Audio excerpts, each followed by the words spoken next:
Chapter 442. That's Lubi. The royal city citizens who had run over to watch the show were shocked.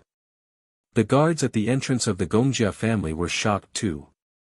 The Linlu tribesmen who were fighting Black Bear and the rest were so shocked their legs turned to jelly. Lu Ming had felt that something was amiss earlier. When he and the other two were blocking Black Bear, they had focused all their attention on Black Bear. They didn't dare to be careless when facing Black Bear, so he couldn't see what was happening on Lubi's side. However, he believed that things would go according to his plan. However, when they first clashed, the sound was different from what he expected. Confusion flashed across his eyes, but he did not think much of it. What happened next stunned them. If it wasn't for Lubi, they might not have chosen Black Bear. They had always believed that Lubi would be able to stop Black Bear after taking care of the weakest one. However, who would have thought that the first target they chose for Lubi would ruin all their plans? What happened to the hammer? How did this happen? If they could not even take care of the first person, who would stop Black Bear? While he was thinking, Lu Ming was careless and was almost cut in half by Black Bear's heavy sword. He hurriedly raised his sword to block the attack. The force from the sword almost broke his arms. It was indeed a terrifying force. Black Bear was also strong. His sword slashed down, putting them under a lot of pressure. They could not stop him. Although he dodged the sword, Lu Ming could not avoid a kick to his chest. He flew backwards, spitting out blood. When he landed, his legs were weak and he fell to the ground. On the other side, there was another loud bang. Rocks and dirt fell to the ground like raindrops. Xiao Xian held the long bronze hammer, watching Lubi roll away like a gourd. Lubi, who had finally stopped, ignored the pain in his body. His eyes were still filled with shock as he stared at the young man standing there. This was the first target of the Linlu tribe's plan. He never thought that his hammer would be taken away by someone else. And this person seemed to be doing it more easily than him. The muscles on Lubi's face were trembling. His face was cut by the flying stones. Blood and dirt flowed out of the wounds, making him look extremely miserable. The others wanted to help Lubi, but they were stopped by Black Bear and the other two. Seeing that Lu Ming was sent flying, the other Linlu tribesmen immediately retreated and gathered with the injured Lu Ming and Lubi. Just now, they had seen the Lu clan's people in the vicinity. They should have gone to call for reinforcements by now. This made them feel embarrassed, but at the same time, they were relieved. With reinforcements coming, Black Bear wouldn't be able to do anything to them. Guang Yi took the chipped sword and stood beside Xiao Xian. Xiao Xian's performance just now made Guang Yi very happy and proud. He thought to himself, as expected of an elder. I should let these people know the consequences of offending the Yanjiao tribe. Do they think the Yanjiao people are easy to bully? Seeing that Xiao Xian was fine, Black Bear turned to look at the Linlu tribesman with a strange expression and smacked his lips. Black Bear knew what the Linlu tribesmen were up to. His rugged face sneered as he looked at Lu Ming and the others. How blind are you guys to pick on that kid? Idiots. However, Xiao Xian did help Black Bear. If it wasn't Xiao Xian, but someone else, the outcome would have been different. At the thought of the Linlu tribesmen's actions, Black Bear's anger rose again. You want to use me as a stepping stone? No matter how many people there were in the Linlu tribe, beating up the leader of the Black Bear caravan was equivalent to slapping the caravan's face. If Black Bear was beaten up in front of so many people today, the people of King's City would laugh at the Black Bear caravan. Even if the caravan fought back in the future, what happened couldn't be denied. It would be a stain in the caravan's history that couldn't be erased. Plus, there was no fairness. Luckily, these people were blind to pick on Xiao Xian of all people. Thinking of the time when he saw Xiao Xian block the big bronze cauldron with one palm in Amba City, and then looking at the person standing there with a bronze hammer, Black Bear's evaluation of Xiao Xian changed again. This was indeed the style of the Yanjiao tribes. Black Bear glanced at the Linlu tribesman coldly. He took a step forward, his exposed arms and face covered in dark brown totemic tattoos. When the tattoos appeared, the thick beard that covered half of his face became as straight as copper needles. His beardless face also grew dark brown hair. His pupils dilated, flashing with a cold and violent light. His muscles swelled like they were inflated with air, making him look twice his size. Black Bear let out a long roar, like the roar of a giant bear in the forest. Many people covered their ears. The roar spread far and wide like a wave.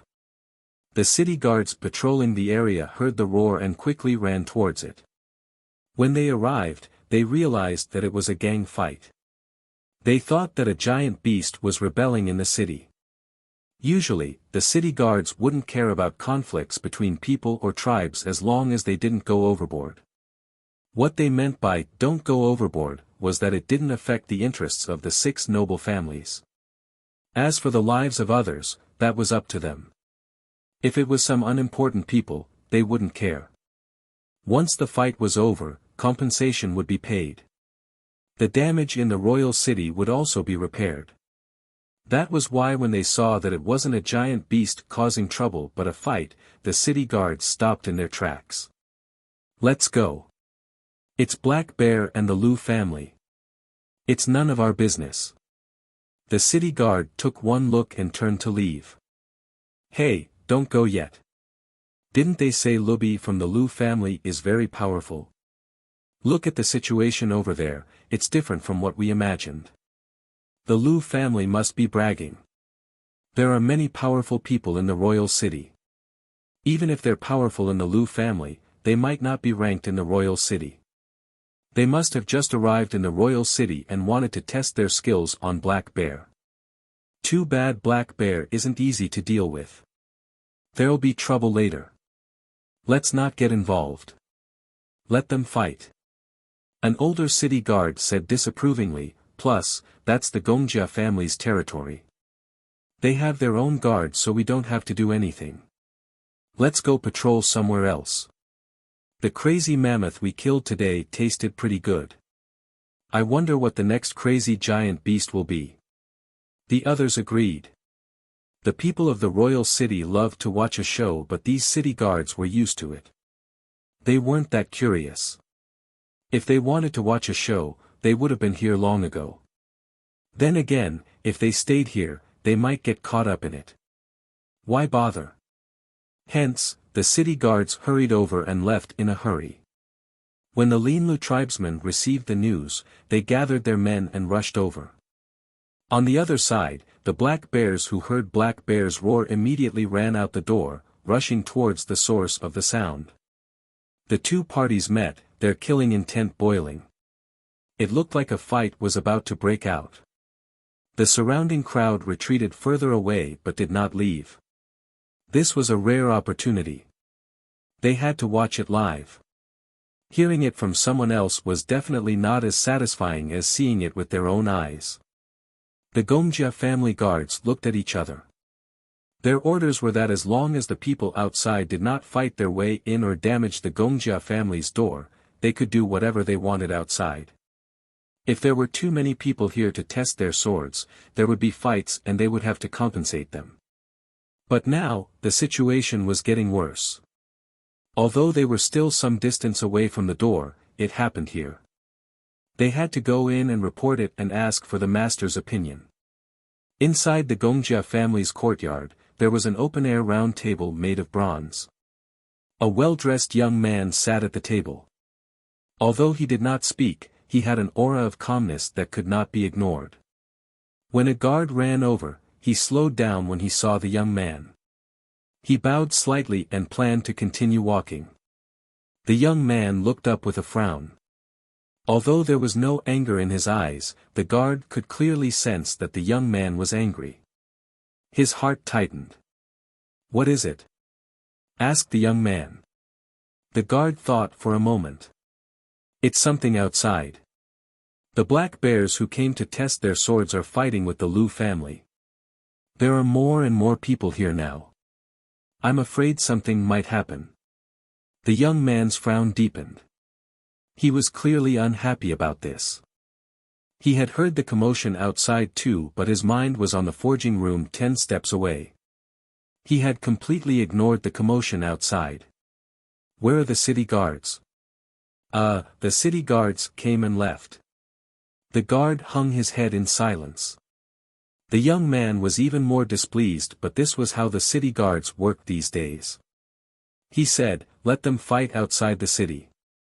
There are too many of them." The guard hung his head even lower. His first purpose here was to report what was happening outside. His second purpose was to ask for help from the other guards in the Wuxia family. Then, the young man was about to say something when he heard the commotion from the forging room. He stopped talking and hurried over. "Master Heng, how was it?" Heng walked out of the forging room, looking exhausted. He wiped the sweat off his face and shook his head helplessly. The young man's expectant gaze dimmed, returning to calmness. His gaze was determined. "If that's the case, I'll continue to search until I succeed. If I still can't find it, then I'll have to." Heng sighed. "Why do you have to do this? You're willing to sacrifice yourself for a sword." He walked to the round table, picked up the pot of warm water and poured it into his mouth. After drinking half the pot, he turned to the guard. "What happened now?" The guard was here because of the commotion outside. These days, Heng had received several reports of fighting outside. However, he had spent most of his time in the forging room. The isolation was too good, so he did not know what was going on outside. The guard repeated what he had just said. "Tell them to get lost," said Heng mercilessly. Chapter 443. "Yes, sir." The guard took 2 steps, then remembered something. He turned back and said to Heng, "One more thing, there's a young man outside with a sword.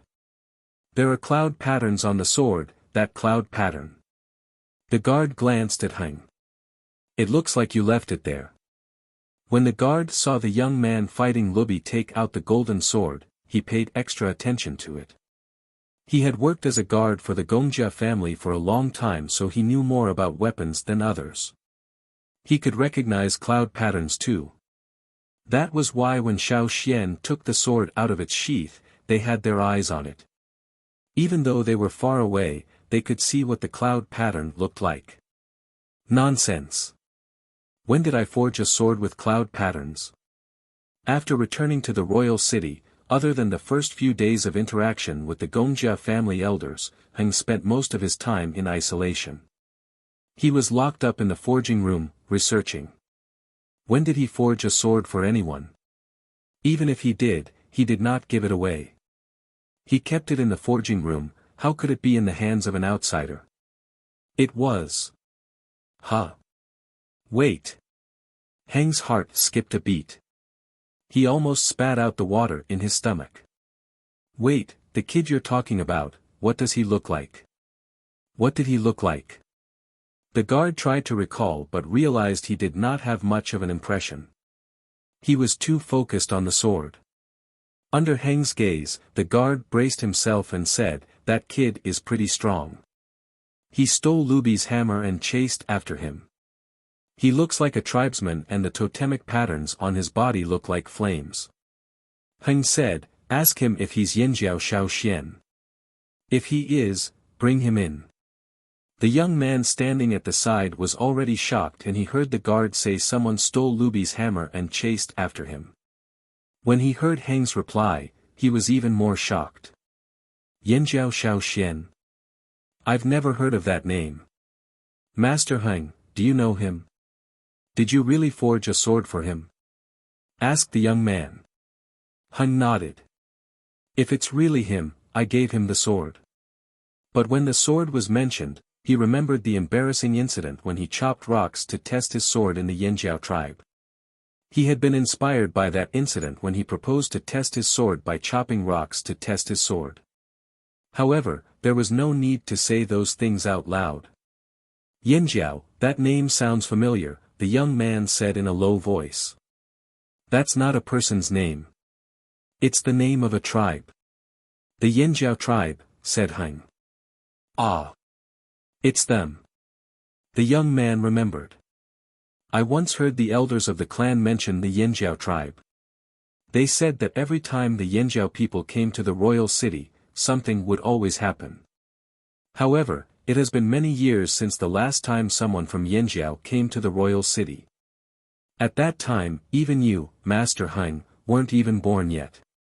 I can't believe they're here again.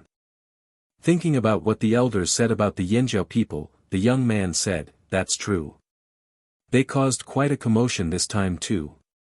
They stole Lubi's hammer in front of so many people and even chased after him.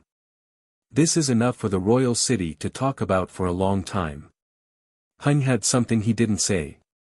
He suspected that if he didn't let Xiao Xian in soon, would he stomp on the door? Or had he already stomped on it? Ji Fong, you've been sitting here the whole time. You heard the commotion outside, right? Was it very loud? Heng was worried. The young man, Ji Fong, thought for a moment. I think so. There was a rumbling noise. Heng was even more worried now. The guard who came to report had left so he couldn't ask for details. But why was Xiao Xian in the royal city now? Could it be that their tribe's 1,000-grain gold was ripe? He was looking forward to that. Seeing that Heng was deep in thought, Ji Fong didn't ask further. However, he remembered the name Yinjiao Xiao Xian. He would get someone to investigate and ask about the Yinjiao tribe. How did Master Heng know this person? From his tone, they seemed to be close too. On the other side, the guard who received Heng's orders returned to the door, confused and shocked. The 300 people from the Black Bear tribe were in a standoff with a group from the Linlu tribe. The leaders of both sides were arguing, their eyes spitting fire as they drew their swords. The guard couldn't care less.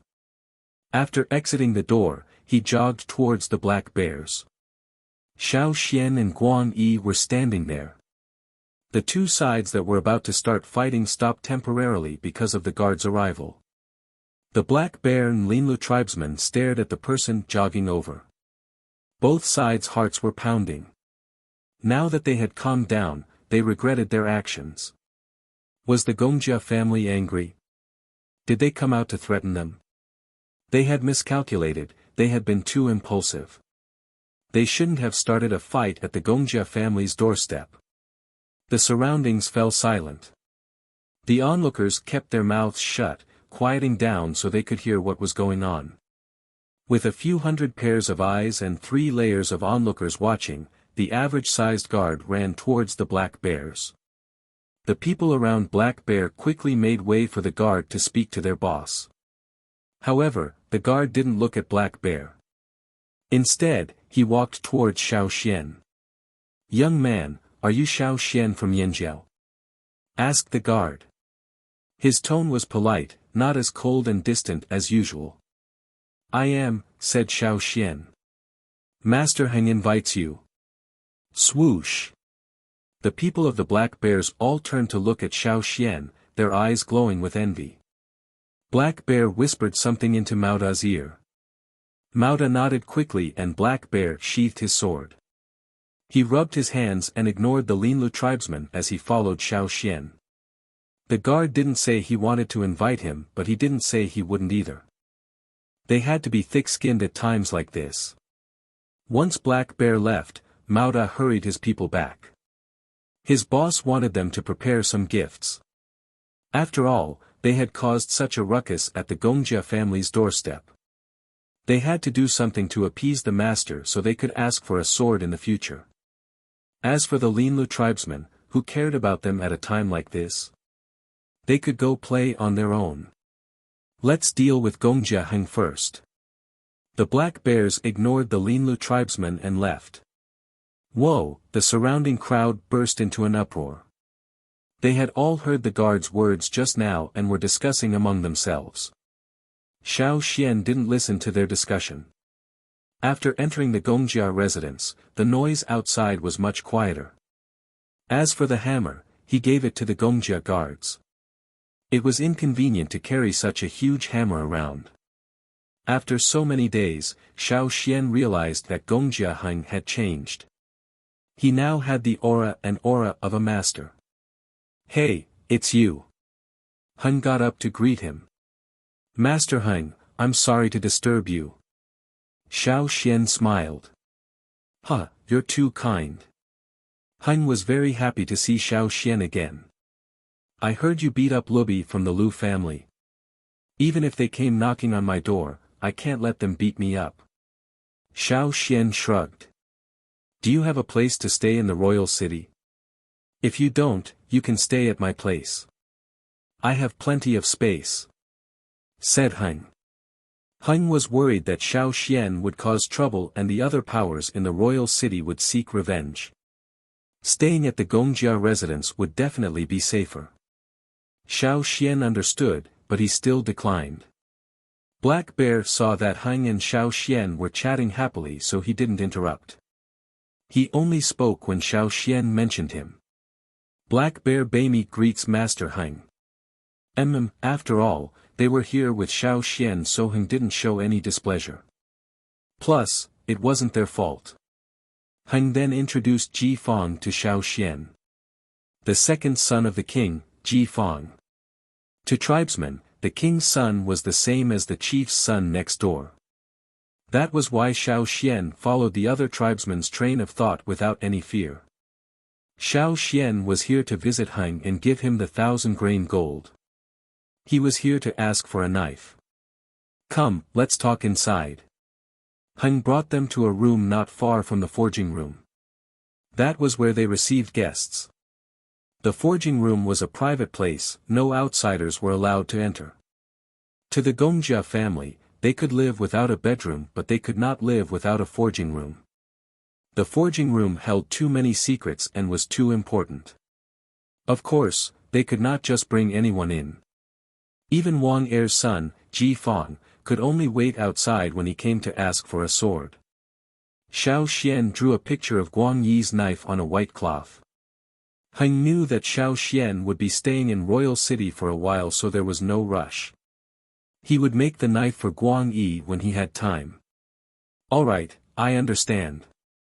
Don't worry, you'll be satisfied with the result. If you're not satisfied, I'll make more changes."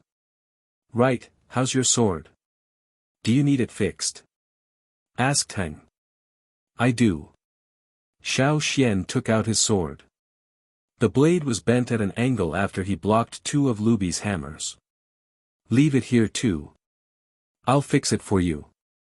Heng wanted to invite Xiao Xian over for a drink tomorrow. After he became a blacksmith, he received many gifts of alcohol. "I can't tomorrow. I promised someone I'll be there," said Xiao Xian. "Who did you promise?" "Someone more important than me," Heng said jokingly. He was not serious, but there was pride in his tone. He had the right to be. "I'll be visiting Ji Ju tomorrow," Heng said. "Go ahead." In terms of seniority, he could not compare to Ji Ju. Although the Gongjia family had always been proud, they still acknowledged Ji Ju's reputation. After eating golden grains for 20 years, Heng was familiar with Ji Ju. Even Ji Fang, who was about to leave, sat back down and continued to listen. Xiao Xian did not say much. After a brief conversation, he left a small animal skin bag for Heng and left. After Xiao Xian left, Ji Fang looked at the animal skin bag in Heng's hand and raised his hand to snatch it. He had a feeling this had something to do with what Ji Ju had been hiding. Unfortunately, Heng hid his hand behind his back. "You want to see?" "No way." Xiao Xian gave him a look before he left. It was best not to tell anyone. Chapter 444. Xiao Xian and Guang Yi's swords were with Heng. Heng would fix Xiao Xian's sword. However, Heng looked at the sword with disdain. Perhaps it was due to his experience and understanding of advanced techniques that he no longer liked the original sword. He would probably make bigger changes. As for Guang Yi's sword, it was a useless sword. Hung did not even look at it. When they came out, Xiao Xian and Guan Yi had brought 2 temporary swords from Hung. They were not very good but much better than Guan Yi's previous swords. Black Bear wanted to leave his sword there for Hung to fix, but today was not the right day. He would wait, there was no rush. Since he was able to come in and Xiao Xian had mentioned the sword test, Hung knew that the next time he came would be a good time. It would be best if he could get an axe. When they came out, the hole at the entrance was being filled up. There were Black Bears and Linlu tribesmen. They split into 2 groups to fill up the hole, not interfering with each other. As the saying goes, the first spurt of energy, the second spurt of energy, the second spurt of energy, and the third spurt of exhaustion. They didn't fight when they were most impulsive, but now that they had calmed down, they each had their own thoughts and no longer had any thoughts of standing up. Of course, that was only because they didn't fight here and now. Perhaps not long after, they would fight to the death in other places. Both sides had sent gifts to the Gongjia family. The Linlu tribe wanted to send gifts tomorrow, but when they saw Mauda rushing back with so many gifts, they did not want to be left behind. After all, they might need the Gongjia family's help in the future in the royal city.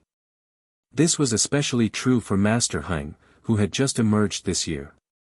Even if they were not on good terms with him, they could not afford to offend him. However, Black Bear was not so worried. When he saw how familiar Hung was with Xiao Xian, he was relieved. At the same time, he was glad. They had helped the Yanjiao people because of Amba City.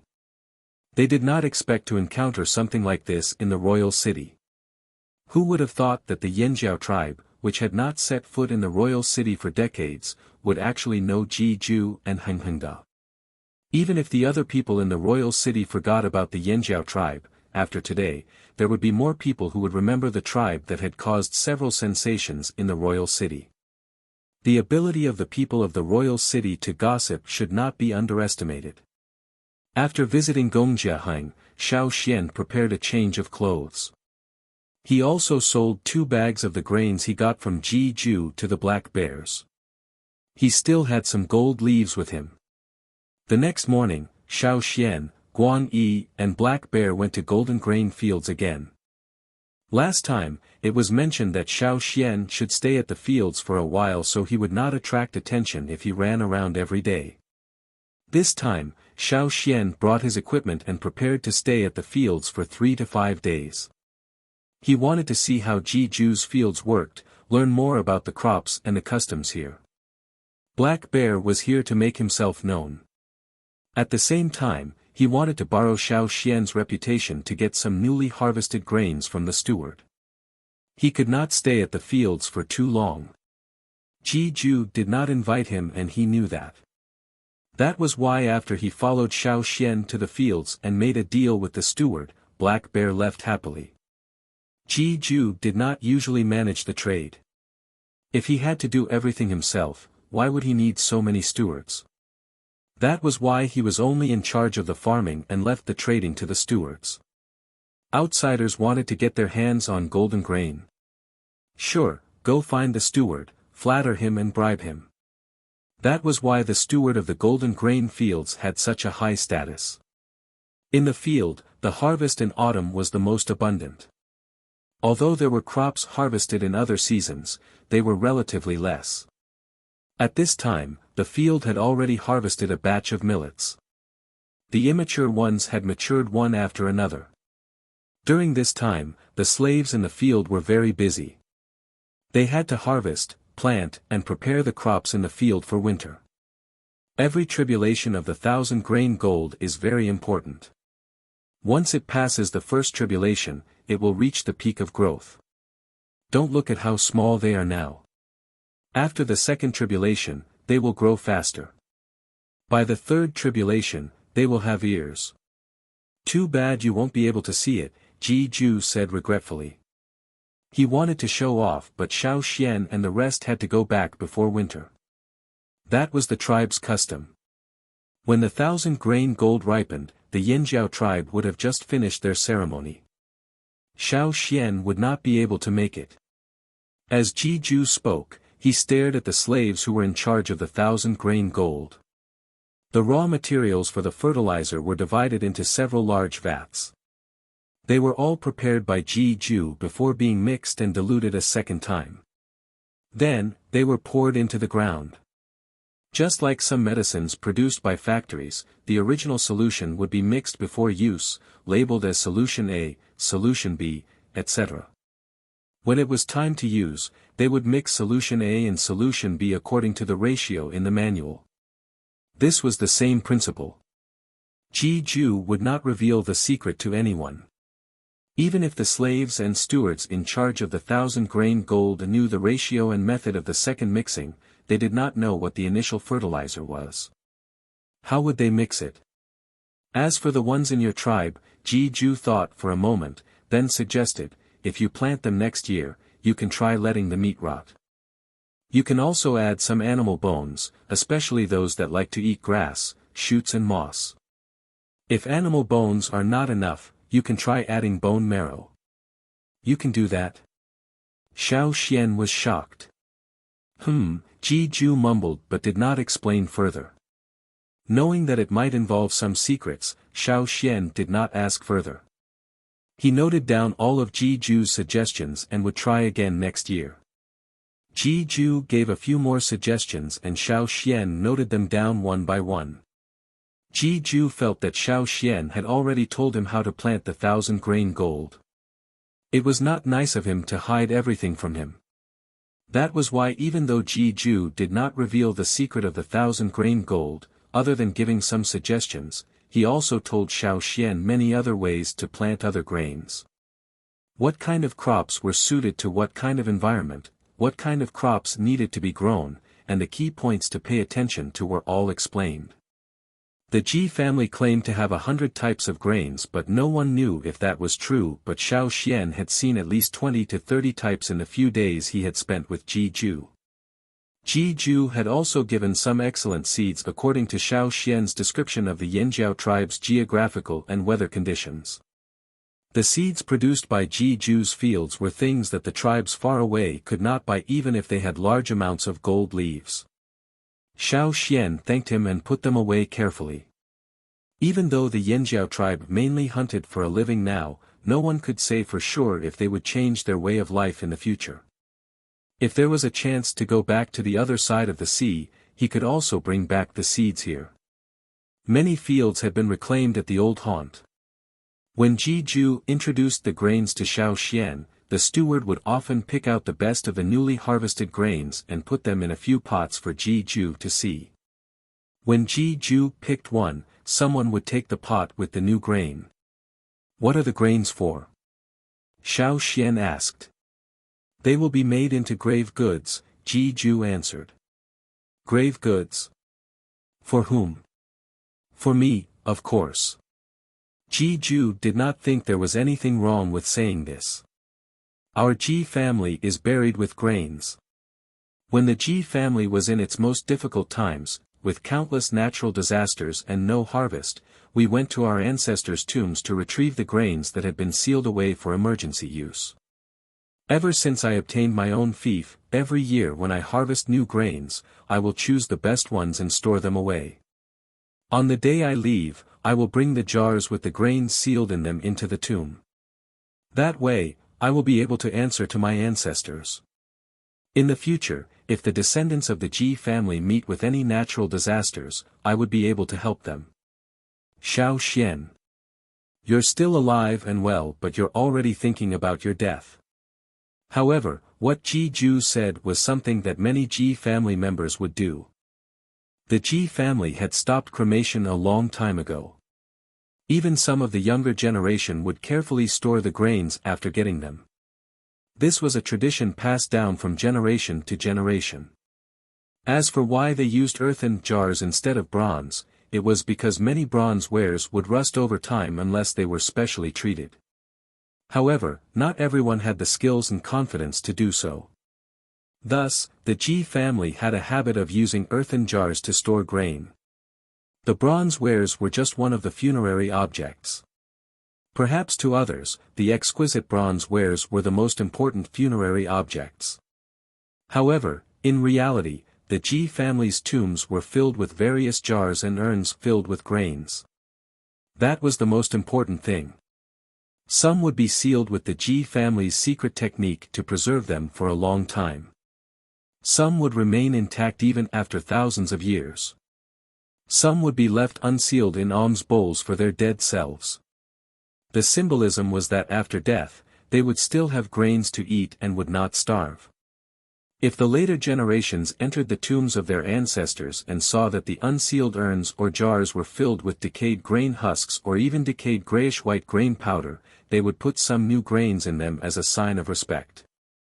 Some dared to think about the Ji family's tombs, but unfortunately, no one knew where it was. The people who went to look for him, searched and searched, but they never saw him again. Ji Ju brought Xiao Xian to see the different types of grains in the golden grain fields. When he saw that the 1,000-grain gold had successfully passed the second calamity, he felt a huge weight lifted off his chest and was in the mood to bring Xiao Xian out for a walk. Recently, it was the peak harvest season for the slave owners' fields. To avoid trouble, they sealed off the roads so Xiao Xian did not see anyone loitering outside the fields. Walking out of the fields, Xiao Xian saw some new crops in other fields. One of them looked like an upside-down corn cob. It was as tall as a person and there was only one stalk. It was similar to some of the plants he had seen in the wild, but the ones in the fields were domesticated and could be eaten. "Whose land is that?" asked Xiao Xian as he walked on the dirt path, pointing at a busy farm not far away. They were on high ground so they could see part of the fields. "That's the Yi family's land. I don't remember who owns it." Ji Ju didn't mind. It was just a small farm and the things he grew were all very ordinary. Chapter 445. The farmstead in front was not far from Ji Ju's golden grain farmstead. The fences around the farmstead were not tall, only about the height of a person. It was close to the average height of a person in the royal city. If one did not want to look, they could not see it. If they wanted to, they just had to stand on their tiptoes or step on a small rock. Even if they did not stand on their tiptoes, they could still see through the gaps between the fences because the gaps between the fences were not small. All in all, the fences around the farmstead were perfunctory, but they served their purpose. Even though this farmstead was adjacent to the golden grain farmstead, no one usually paid attention to it. One reason was that the farmstead was too small. The people here were rich in land and the land was vast. With such a small plot of land, it was obvious that the owner was not a big shot. People who passed by did not want to waste their energy on it. Secondly, and most importantly, the crops in this farmstead were of poor quality. Almost everyone who looked inside would shake their heads and not pay attention to it anymore. Over time, no one remembered who owned this farmstead. They would not even give it a second glance as they passed by. With such a small plot of land, one could see the end of it at a glance. The crops in the field were all stunted and could not be sold for a high price. It was fine to leave it for the owner to eat. At least he would not starve to death, but it would be difficult to sell it. Ji Ju also did not remember who owned this land. He only knew that it belonged to the Yi family. However, this farmstead was too small. In his memory, it seemed to have changed owners several times. He remembered that there were 2 wells in this farm. One had dried up, and the other was barely maintaining the farm. The weather in the past few years had been rather dry, and the crops in the farm had not been growing well. The frequent changes in owners were also due to the wells. He just did not know which unlucky person from the Yi family had taken over. The Yi family. Tsk, Ji Ju shook his head. Xiao Xian could feel the unspoken words from what Ji Ju had said in the past. In Ji Ju's opinion, the Yi family was not suited for this. They could do divination on the street but not in the fields. They did not have the talent. Moreover, the Yi family was full of lunatics. Some of them were not strong. On cold days, they could stare at the dark sky for an entire night. Then, they would be half dead and bedridden for a few days. How could their bodies withstand the cold wind? He was courting death. The Yi family was the most suicidal of the 6 aristocrats. There were also some who sat with blank eyes. Then, as if they had thought of something, they would suddenly laugh out loud or suddenly grieve. It was frightening. Ji Ju recalled the usual behavior of the Yi family members he knew and could only shake his head helplessly. He could not understand. However, the fact that the Yi family was able to become one of the aristocrats of the 6 tribes meant that they had their own capabilities. The Yi family didn't develop their muscles or bones, but their brains. Some people could observe the heavens and earth, some could predict good or bad luck, and some had other talents. If the Yi family really wanted to scheme, they could dig a hole without a shovel and kill without a knife. This was also why many people were in awe of the Yi family. However, Ji Ju was not afraid of the Yi family. Other than the few people in the Yi family who were truly capable, the rest of them could scare off those who did not know the truth. But if they were to put on airs in front of him, he directly ordered people to take care of him with sticks. "Why, are you curious about the Yi family?" asked Ji Ju.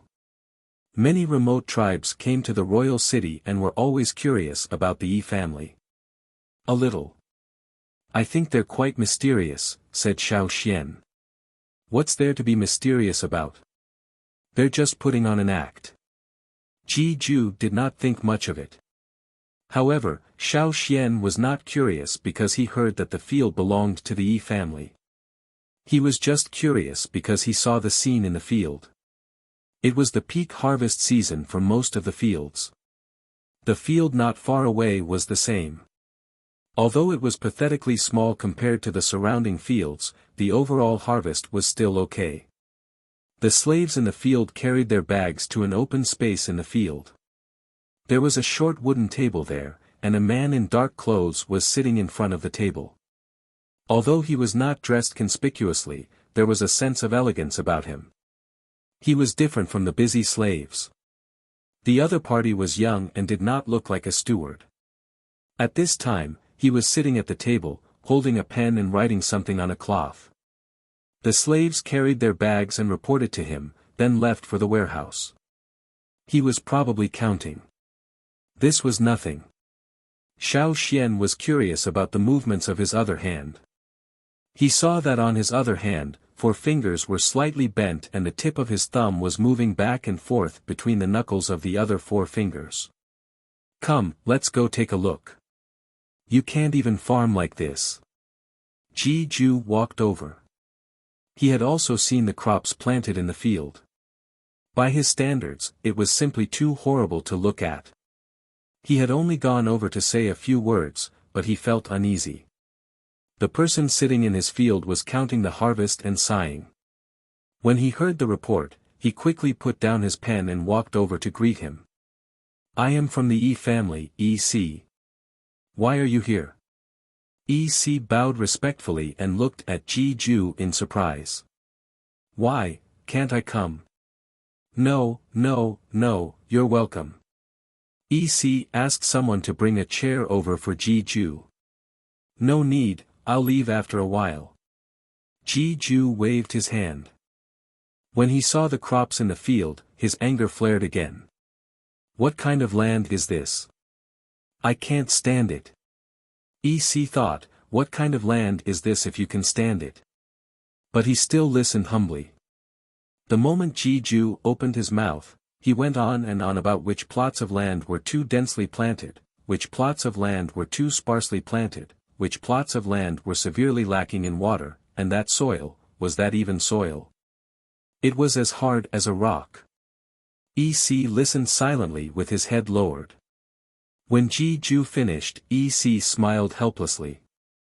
There are indeed many shortcomings. But he didn't plant this land. His father was the one looking after it. He was only here to help count. This piece of land was not good, not only because of the well, but also because of the soil quality. They didn't know what had been planted in the past, but it had changed the soil quality. They couldn't restore it, and the crops they planted were poor for 2 years. Even with the Ji family's guidance, they were not cut out for this. The harvest could barely sustain them.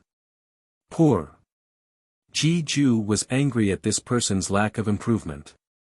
But since he wasn't from the Ji family, he didn't want to say more. Fortunately, he wasn't from the Ji family. If he was, he would probably die from anger. Ji Ju snorted and stopped talking. He motioned for EC to continue with his work while he walked towards the well nearby to check on the situation. Xiao Xian followed him to take a look. The situation was not good. The water level has dropped again. Ji Ju was troubled. From the looks of it, it would get drier year after year. Even drought-resistant crops needed water. It'll get better, Xiao Xian comforted. No, you don't understand. Ji Ju looked worried. I have a feeling that something big is going to happen. There are always signs of changes in the world. Also. Ji Ju didn't finish his sentence. He knew someone from the Yi family. That person was also the crazy person who stayed outside in the cold to stare at the night sky. He remembered that old friend once said in his sickbed, the world that is united for a long time must be divided, and divided for a long time must be united. Unfortunately, when he asked that person after the incident, that person didn't say anything. He only smiled meaningfully. His smile was very annoying. Because of this, the Ji family was on high alert. If there were any signs of rebellion, they would forcefully suppress it. They had worked so hard to build up the current situation. How could they allow others to destroy it? They were especially wary of the other 5 aristocratic families and the newly rising tribes. They were also the main targets of observation. At this moment, a flirtatious voice came from the entrance of the field. Little Xiao Xian looked over to see a young woman in a delicately sewn silk gown. Her body was voluptuous but not bloated. She twisted her waist and combed her hair into a casual but flirtatious bun. She looked up with a smile and walked in quickly. Her steps were not big, but her steps were quick. Her skirt fluttered like a blooming flower. She raised a delicate hand to cover her mouth and walked towards EC. Her eyes were like water and she smiled. She was about to say something when she saw Ji Ju not far away. Her expression froze. She didn't expect to see Ji Ju here. She quickly stopped smiling and stood up straight. She bowed slightly to Ji Ju and threw a roll of cloth to EC. Then she asked a slave to bring a chair with a back. The slaves in the field were no strangers to this person, so they weren't surprised by her words and actions. Xiao Xian saw the patterns on her clothes and remembered what Black Bear told him about the aristocratic families of the 6 tribes. He guessed that this woman was from the Mu family of the 6 tribes. Ji Ju was unhappy with the Mu family woman's actions but didn't say anything. To him, as long as it wasn't someone from the Ji family, he didn't care. If he had the time, he might as well look at the 1,000-grain gold. The roll of cloth the Mu family woman threw to EC was actually a record of her harvest from the field this time. She had come to ask EC to help her verify it again. She didn't have the patience to verify it herself. If she really wanted to verify it, she might not be able to do it in a day or 2. She didn't even know if her calculations were correct, so she came to find EC. EC didn't say much. He put down his work and opened the roll of cloth the woman threw to him. There were more than 20 pieces of cloth, each about half a meter long and 2 palms wide. They were all filled with small, densely packed words. EC flipped the cloth with one hand while 4 fingers on his other hand moved quickly. His thumb was like a shadow as it moved between the other 4 fingers. Xiao Xian noticed that when EC looked at the roll of cloth, he only glanced at the words on each piece before moving on. It took him less than half a minute to finish 1 piece of cloth. After looking through all 20 pieces of cloth filled with words, he wrote down the final result on an unwritten piece of cloth. In total, it took him only 15 minutes. When he was done, EC's eyes were filled with envy. He handed the results and the roll of cloth to the woman. "Congratulations, it's another big harvest." The woman giggled until fine lines appeared at the corners of her eyes. She was in a good mood because of this harvest. However, when she saw the final result, her expression changed instantly. Like a ribbon suddenly turning into a steel knife, her eyes were filled with a cold, murderous intent. Those lowly slaves, they actually underreported by so much. Each page didn't underreport by much. If one's arithmetic wasn't good enough, they might have made a mistake. However, when the pages were combined and the final result looked at, there was a lot more. The woman didn't tell EC the results reported by the servants. However, since EC calculated the results, it must be true. That was why the woman was angry. In the past, she couldn't be bothered to make a fuss about it and turned a blind eye to it. But now, the servants were simply too greedy. If she didn't give them a beating, they would be even bolder next time. "I'll send someone to deliver the reward tomorrow." After saying that, the woman took EC's results and left quickly. She was filled with a murderous aura. She reckoned that blood would be spilled at the farmstead later. Xiao Xian finally realized that this woman from the Yi family was helping others calculate the accounts. However, how did this person's brain work? It was like a humanoid computer. Chapter 446. EC was usually not at the farm, but he would definitely come here at this time every year. One reason was to check on the farm's harvest. The harvest was not good to begin with, and if the people below were to slack off, the days would be even more miserable. However, EC's main purpose for coming to the farm at this time was not his own farm but to catch up with the harvest and earn some extra money. He calculated quickly. Not everyone had this kind of talent. Therefore, after accidentally helping the neighboring farm, EC's reputation spread among the farm masters. At this time, the farm masters who were impatient with their own farm inspection would come to EC for help. In any case, EC used a short amount of time and was highly efficient. His accuracy was almost 100% and he only needed to pay some remuneration. It saved a lot of time and allowed the farm masters to catch evidence of their subordinates lying in the shortest time possible. Why not? To be honest, EC's extra income at this time of year was not much less than his own farms. The woman from the Mu family was the owner of a nearby farm and was one of EC's sources of income.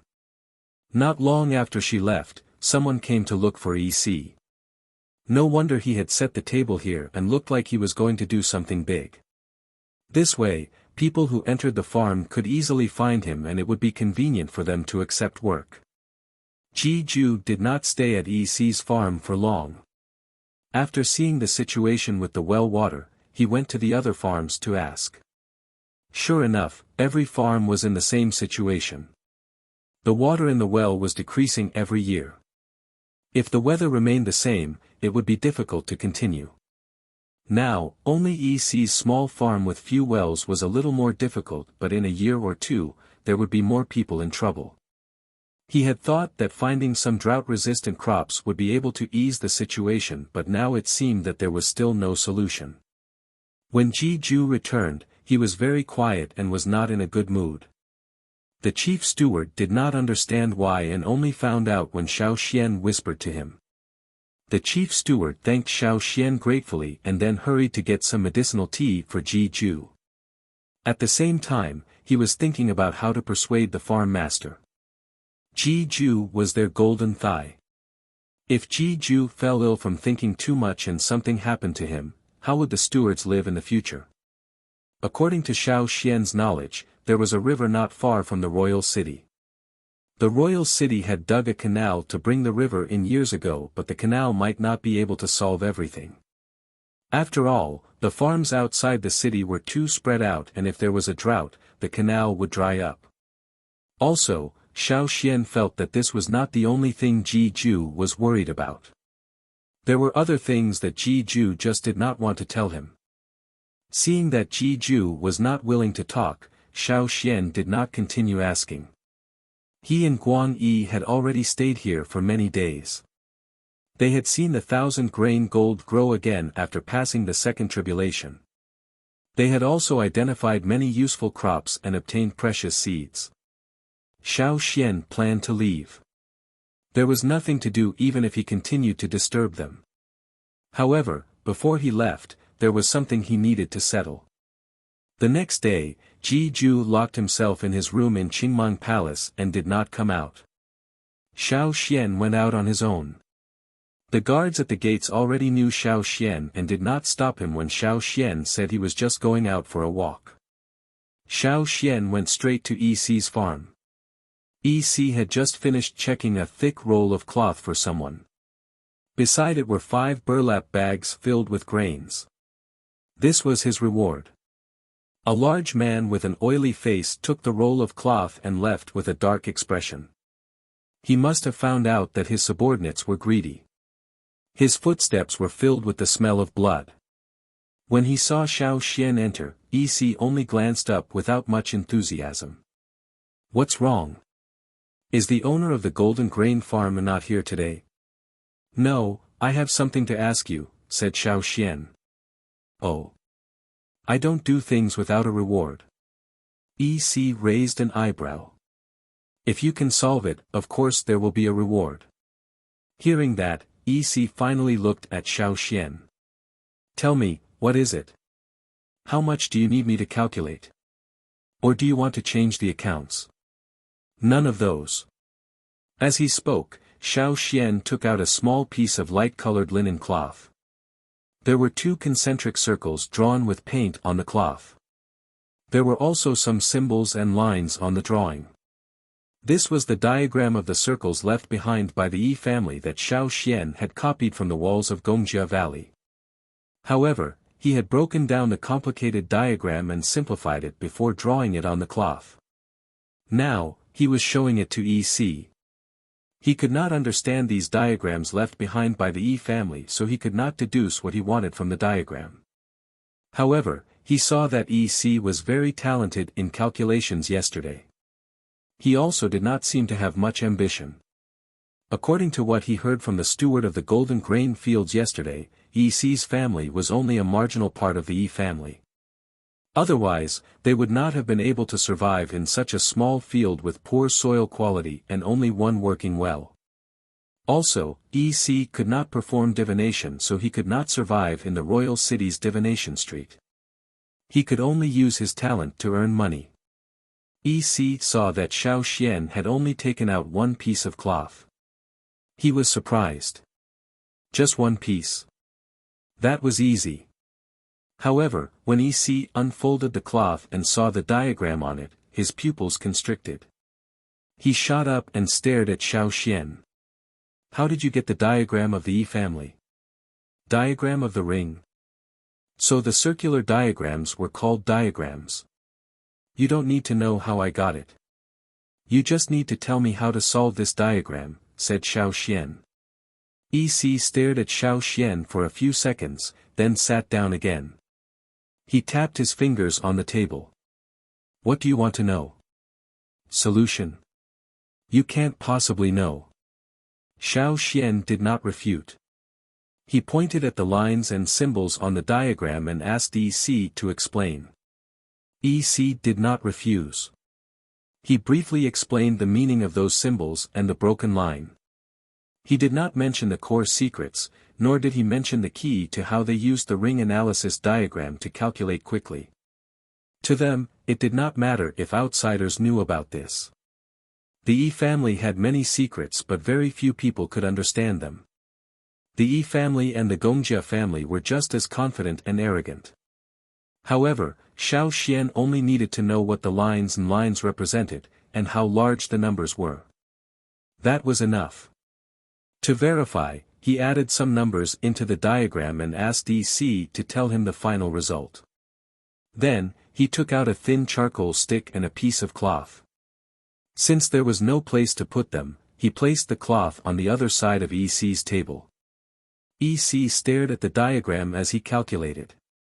Xiao Xian did the same. He did not have a crazy brain like EC, so he could only do rough calculations.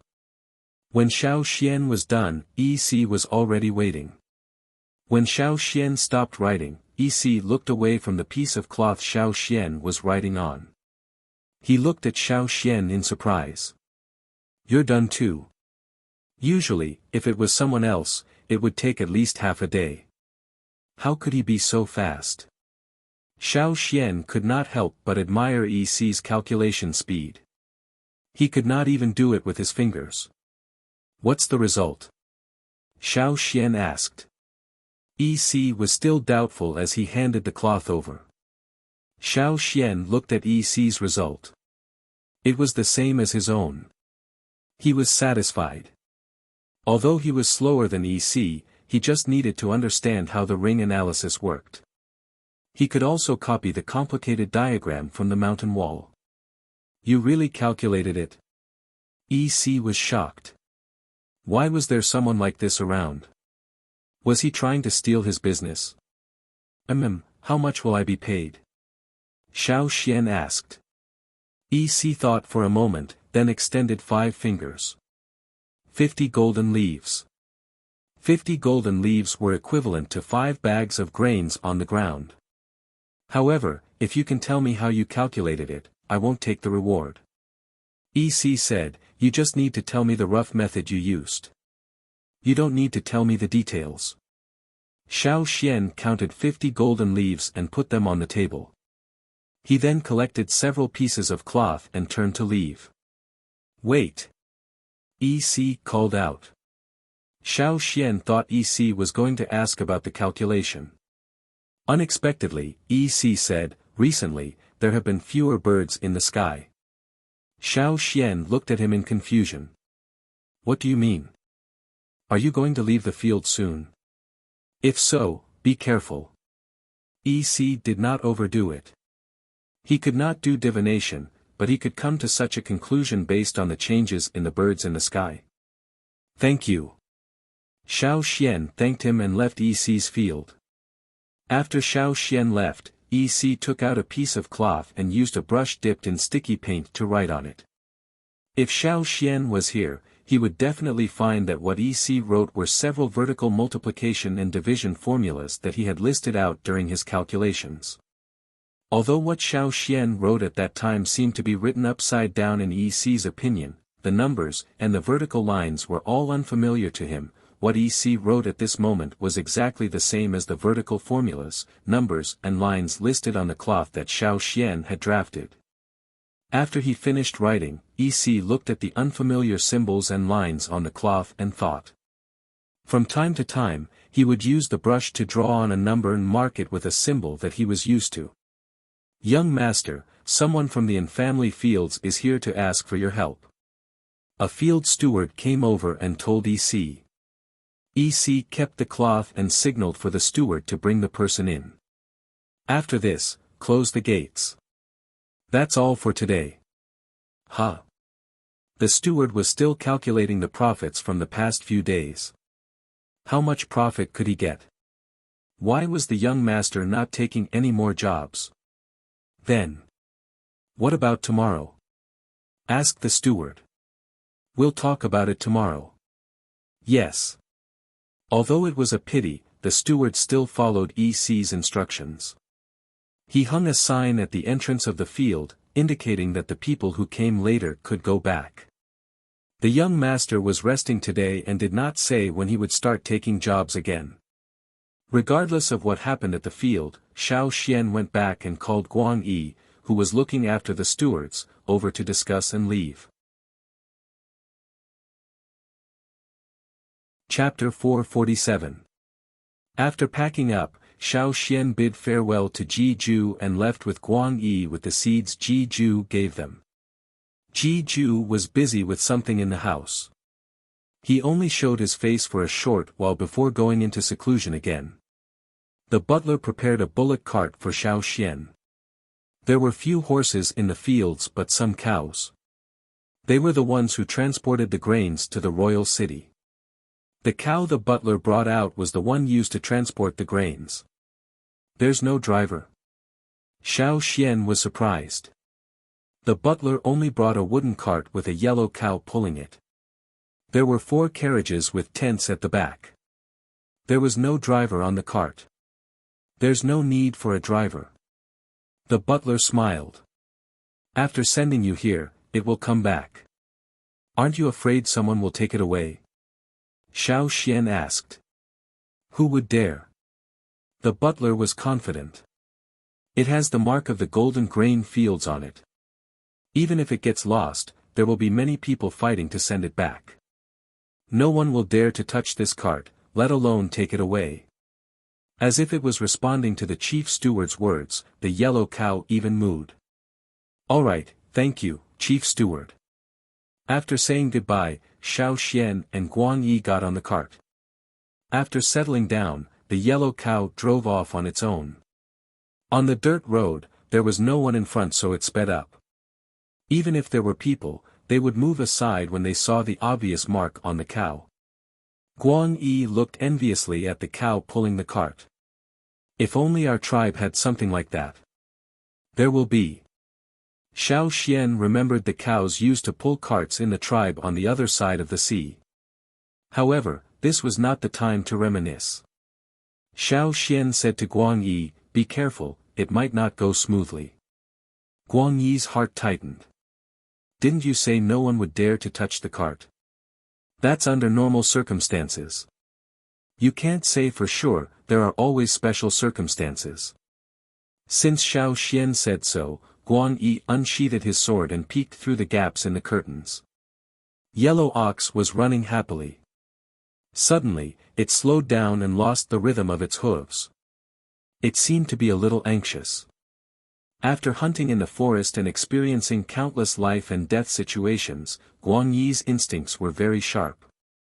The moment he sensed any movement outside, he adjusted his body to the best combat state and observed his surroundings cautiously. There was an ox cart in front of them.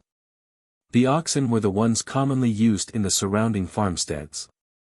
There was nothing special about it. Most farmsteads would leave marks on the oxen, but this one did not. Moreover, it didn't avoid the ox cart like the other carts. Not only did it not avoid it, it even sped up and rushed over. Was that bull crazy? Seeing that the ox cart was about to crash into them, the ox cart on Xiao Xian's side let out an angry cry. It lowered its head, pointed its 2 sharp horns forward, and stomped its hooves on the ground as it charged forward. Bang! Perhaps it was because the cattle in the golden grain fields were fed with high-quality feed, but this one was much bigger and stronger than the others. Its horns collided with the others' horns, and both the cattle and the cart were knocked out of the dirt road. However, this wasn't the end. Before the ox cart was knocked over, the driver cracked his whip. Go! The sacks of grain on the cart were ripped open. The people wrapped so tightly that only their eyes could be seen. Their eyes were like tigers and wolves, and they held unmarked knives and swords in their hands as they charged towards Xiao Xian. Seeing this, Xiao Xian and Guang Yi understood that the other party was coming aggressively. They wanted to rob and kill. Sharp weapons with a cold glint cut through the air, mercilessly slashing at the carriage. The sound of the cloth on the carriage being ripped apart, the sound of the carriage being split open, and a series of different sounds combined into one. It was like a sudden storm, fierce and violent, not giving them any time to breathe. Clang! Crack! The carriage couldn't withstand the sudden attack of so many people. It exploded into pieces and fell to the ground. Only the metal wheels of the carriage rolled on the dirt road until they reached the ditch on the side. Yellow Ox was startled by the sudden turn of events. It let out another long cry after knocking away the other party's cart. Moo! If this was any other place, the ox would have been killed long ago. However, here, none of the robbers touched the ox. Their goal was clear. They were going for the people on the carriage. When Xiao Xian and Guang Yi were ambushed, they rushed out from 2 different directions. The wooden planks of the carriage under their feet were smashed into pieces. The sword drew a bright light in the air, screaming like a wild beast as it collided with one of the robber's knives. Clang! The knife in the robber's hand broke, the broken half flying into the air. Although Xiao Xian's sword was not as good as the previous one, it was still a gift from Heng. Even if it was not made by Heng himself but by other Gongjia family craftsmen, the quality was still better than a normal sword. Xiao Xian's sword was fast and powerful. It broke the robber's knife in half. However, Xiao Xian's sword was chipped. He didn't look, didn't stop, and sliced the neck of the robber who was about to ambush them. Scarlet blood sprayed out, splashing onto the bodies of the other assassins. However, they didn't feel any fear just because one person died, nor did they feel any regret or sorrow. They were like heartless killers. Guang Yi's face was dark. He didn't hold back at all. He didn't care who sent them, or which faction they belonged to. Since they wanted to steal their goods, they couldn't blame him for being ruthless. This was what he used to deal with when he led a team on a trade trip. Not to mention, the enemy was coming at them aggressively, each strike deadly. Guang Yi's first strike sent the person flying. Before the opponent could attack again, Guang Yi's second strike came, cutting off the opponent's arm. He wanted to cut the person in half, but there were too many people around. Guang Yi's strike did not achieve the desired effect. He flipped over and kicked the person behind him. He was anxious too. One was Xiao Xian's safety. Another was the seeds Xiao Xian had with him. They were all good seeds from Ji-Ju. They were very rare. Could it be that the robber's target was the seeds? Or maybe, the 1,000-grain gold. Of the 11 robbers, 2 were crippled and 1 was dead. The remaining 8 continued to surround Xiao Xian and Guang Yi. Of the 4 robbers surrounding Guang Yi, one of them charged toward Xiao Xian. A cold light pierced through his waist. If not for Xiao Xian's quick reaction, he would have been impaled. However, even if Xiao Xian dodged, the rope of the pouch hanging from his waist was cut. Before Xiao Xian could snatch the animal skin bag that flew out, a few more silhouettes appeared and blocked Xiao Xian's path. The bag that flew out was knocked away by one of the silhouettes with a sword and landed in another person's hand. Not far away, a cart carrying crops passed by. It was a cart carrying crops from the fields to the royal city. There were even guards beside the cart. There were a lot of caravans like this recently. No matter who they were, if they saw the golden grain fields cart in trouble, they would definitely help. Go! Seeing that there were people coming, the robbers stopped fighting. They abandoned the wooden cart and the half-dead cart and quickly retreated. Their movements were as fast as lightning. In the blink of an eye, they were quite a distance away. When the caravan on the dirt road arrived, the robbers were already gone. Guang Yi wanted to chase after Xiao Xian's pouch but was stopped by Xiao Xian. Let them take it if they want. Don't chase. But, inside the pouch, there are no seeds or 1,000-grain gold inside, said Xiao Xian. Isn't that the pouch you always carry? Guang Yi was confused. Yes, but it's just a pouch. I've already changed the things inside. Guang Yi calmed down. If it's not seeds or 1,000-grain gold, then what's in the pouch? Something good from the manager before we left, said Xiao Xian. At the golden grain fields, Ji-Ju's yellow earth wanted to run out when it heard the bull's cry. As the boss, it had to protect its underling when it was being bullied. If it wasn't for Ji-Ju who came out to eat, the gates of the fields would have been smashed open by the giant bull. He didn't let yellow earth out, but Ji-Ju asked the manager to send people over to check on the situation. How dare they rob the Golden Grain Farm's carriage? The manager was furious. He had just promised Xiao Xian not long ago and now something had happened. It was like a slap to his face. However, by the time the head manager sent people over, the other party had already seen that the situation was not good and had fled. If it wasn't for the mess on the ground and the bull's cries, he would have thought nothing had happened. They didn't find any clues on the dead culprit. In an inconspicuous courtyard in the royal city, two guards rushed into a house. Young Lord Yen and the others. Before the guard could finish speaking, the sound of hurried footsteps could be heard. With a bang, the door was kicked open. Ji Yen, what do you want? Ji Jing shouted angrily when she saw the intruder.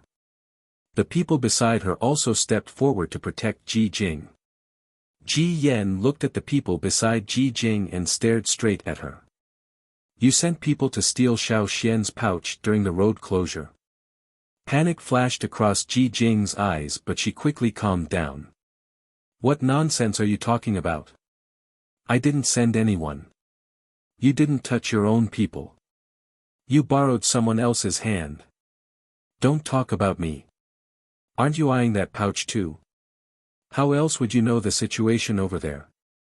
While the two of them were arguing, another person rushed in from outside, still gasping for breath. Ji Jing's eyes lit up when she saw the person. However, before she could say anything, Ji Yen reached out and snatched the pouch hidden in the person's robe. Ji Yen, how dare you steal my stuff? Ji Jing brought the people beside her over to fight for it. While the two sides were fighting over the pouch, someone grabbed the rope tied to the mouth of the pouch and pulled. Bang! The contents of the pouch spilled out like a cannon. The small room was instantly filled with the pungent smell of organic fertilizer, and the powder was sprinkled on everyone's body. There was a strong smell of nature in the air. Ji Yen, who was holding the pouch, Ji Jing, who was sprayed with the stench, everyone in the house turned green. Where was the promised treasure? Chapter 448. Everyone in the room had mixed feelings. Ji Yen froze with the bag. No matter how stupid he was, he knew he had been played. It wasn't just him who wanted to play the mantis stalking the cicada, unaware of the oriole behind. The planner and executor of this incident were all fooled. He threw the bag in his hand in disdain at the equally shocked Ji Jing in front of him. Holding his breath, Ji Yen left with his men in large strides. They also had fields outside King City, but they were used to enjoying life since they were young and rarely went to their own fields. Even if they did go, they would not do it themselves. They would just watch others farm and sit in King City to count the results. If it were not for the secret that Ji Ju had been hiding, they would not have gone to the fields previously. They would avoid the smelly fertilizer and had never been treated like this before. After Ji Yen left with a cold expression, Ji Jing smashed everything in the room that could be smashed. After she was done, she remembered why she was smashing things in this smelly room. So she changed to a clean room and continued to vent. When she was almost done, she called Luxia over and gave him a good scolding. Luxia was the driver of Ji Jing's carriage when she went to the golden grain fields. At the time, Luxia was trying to please Ji Jing, but unexpectedly, he ran into Xiao Xian and Black Bear. This time, because of the Lu family's Lubi being beaten up, Luxia heard from his tribesmen that the Lu family was thinking of revenge. Then Ji Jing gave him a mission. So he went to find some people. These people would do things for money and had already formed a group. They were tight-lipped and wouldn't leak information about their customers. They had met before the Lu family moved to the royal city and moved to the royal city together. So when Ji Jing gave them a mission, Luxia went to find them. With Ji Jing around and a generous reward, these people were happy to do it. Ji Jing only wanted the animal skin bag Xiao Xian carried around, but Luxia had ordered his men to kill Xiao Xian because of Lubi. But who would have thought that after losing one and injuring several others, not only did they fail to kill the person, even the bag that they snatched back turned into a poop bag. It was no wonder that Ji Jing would be angry. Even Luxia was holding back his anger. Running into those people again and again, they were unlucky. It was simply a disaster. After smashing things and cursing to her heart's content, Ji Jing led her subordinates back. She had to clean up the stench on her body. Although she had changed and washed, the stench was too strong. After washing, the stench was not strong, but it persisted. Even wearing fragrant flowers could not cover it up. After Ji Jing left, Lu returned to the Linlu tribe's place in the royal city. "How is it?" Lu Ming, who had been waiting for a long time, asked. In fact, when he saw Luja's gloomy face, he knew that things weren't going well. But he still wanted to know how things were going. Luja told him everything he knew. "I didn't expect that kid to be so lucky." This was within Lu Ming's expectations. How could someone who could beat Lubi up be killed so easily? Lubi's hammer is still the chief's. The patriarch personally went to the Gongjia family to ask for it. When they were in the tribe, they called him the chief. Now that they were in the royal city, they called him the patriarch. Are we going to let that kid go just like that? Luja was unwilling. Now that the kid has left the golden grain fields, I'm worried that he'll leave the royal city. Once he leaves, it'll be difficult to find him. Don't worry. Lu Ming smiled. He won't be able to leave. Seeing Luja's confusion, Lu Ming explained, the patriarch plans to do it himself. After Xiao Xian beat up Lubi, the Lu family had lost a lot of face in the royal city. Even now, people in the royal city still talked about Lubi being beaten up. The Lu family could not take this lying down. They did not want to waste any more time, so they had to resolve this quickly. Hence, after some consideration, the current chief of the Linlu tribe, the patriarch, decided to do it himself. If there were still some Yanjiao tribesmen in the royal city, they would not have made such a rash decision. After all, based on past experience, the Yanjiao tribesmen were not easy to deal with. Even the aristocrats of the 6 tribes had suffered losses. However, they now knew that there were only 2 Yanjiao tribesmen in the royal city. They were the 2 they met. Since there were only 2 of them, things would be easier. The black bears? That was not a problem. The black bears were few in number after all. Now that the Linlu tribesmen were all here, the Lu family had more confidence. If only they had succeeded last time. When he thought about what happened at the Gongjia entrance, hatred flashed across Lu Ming's eyes. However, this would be resolved soon. He began to plan how to restore the Lu family's reputation after dealing with the 2 Yanjiao tribesmen. The royal city people who liked to watch drama were forgetful. They would only remember the final result. Last time, the Lu family lost to Xiao Xian, but if they won the next time, the royal city's reputation would change. As for bullying the weak with numbers, there was no such thing here.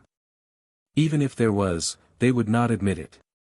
They believed that the final winner would rule everything. Xiao Xian did not know that the Lu family was plotting against him. After he and Guang Yi were attacked, the manager of the golden grain fields sent a new bullock cart over with a few guards.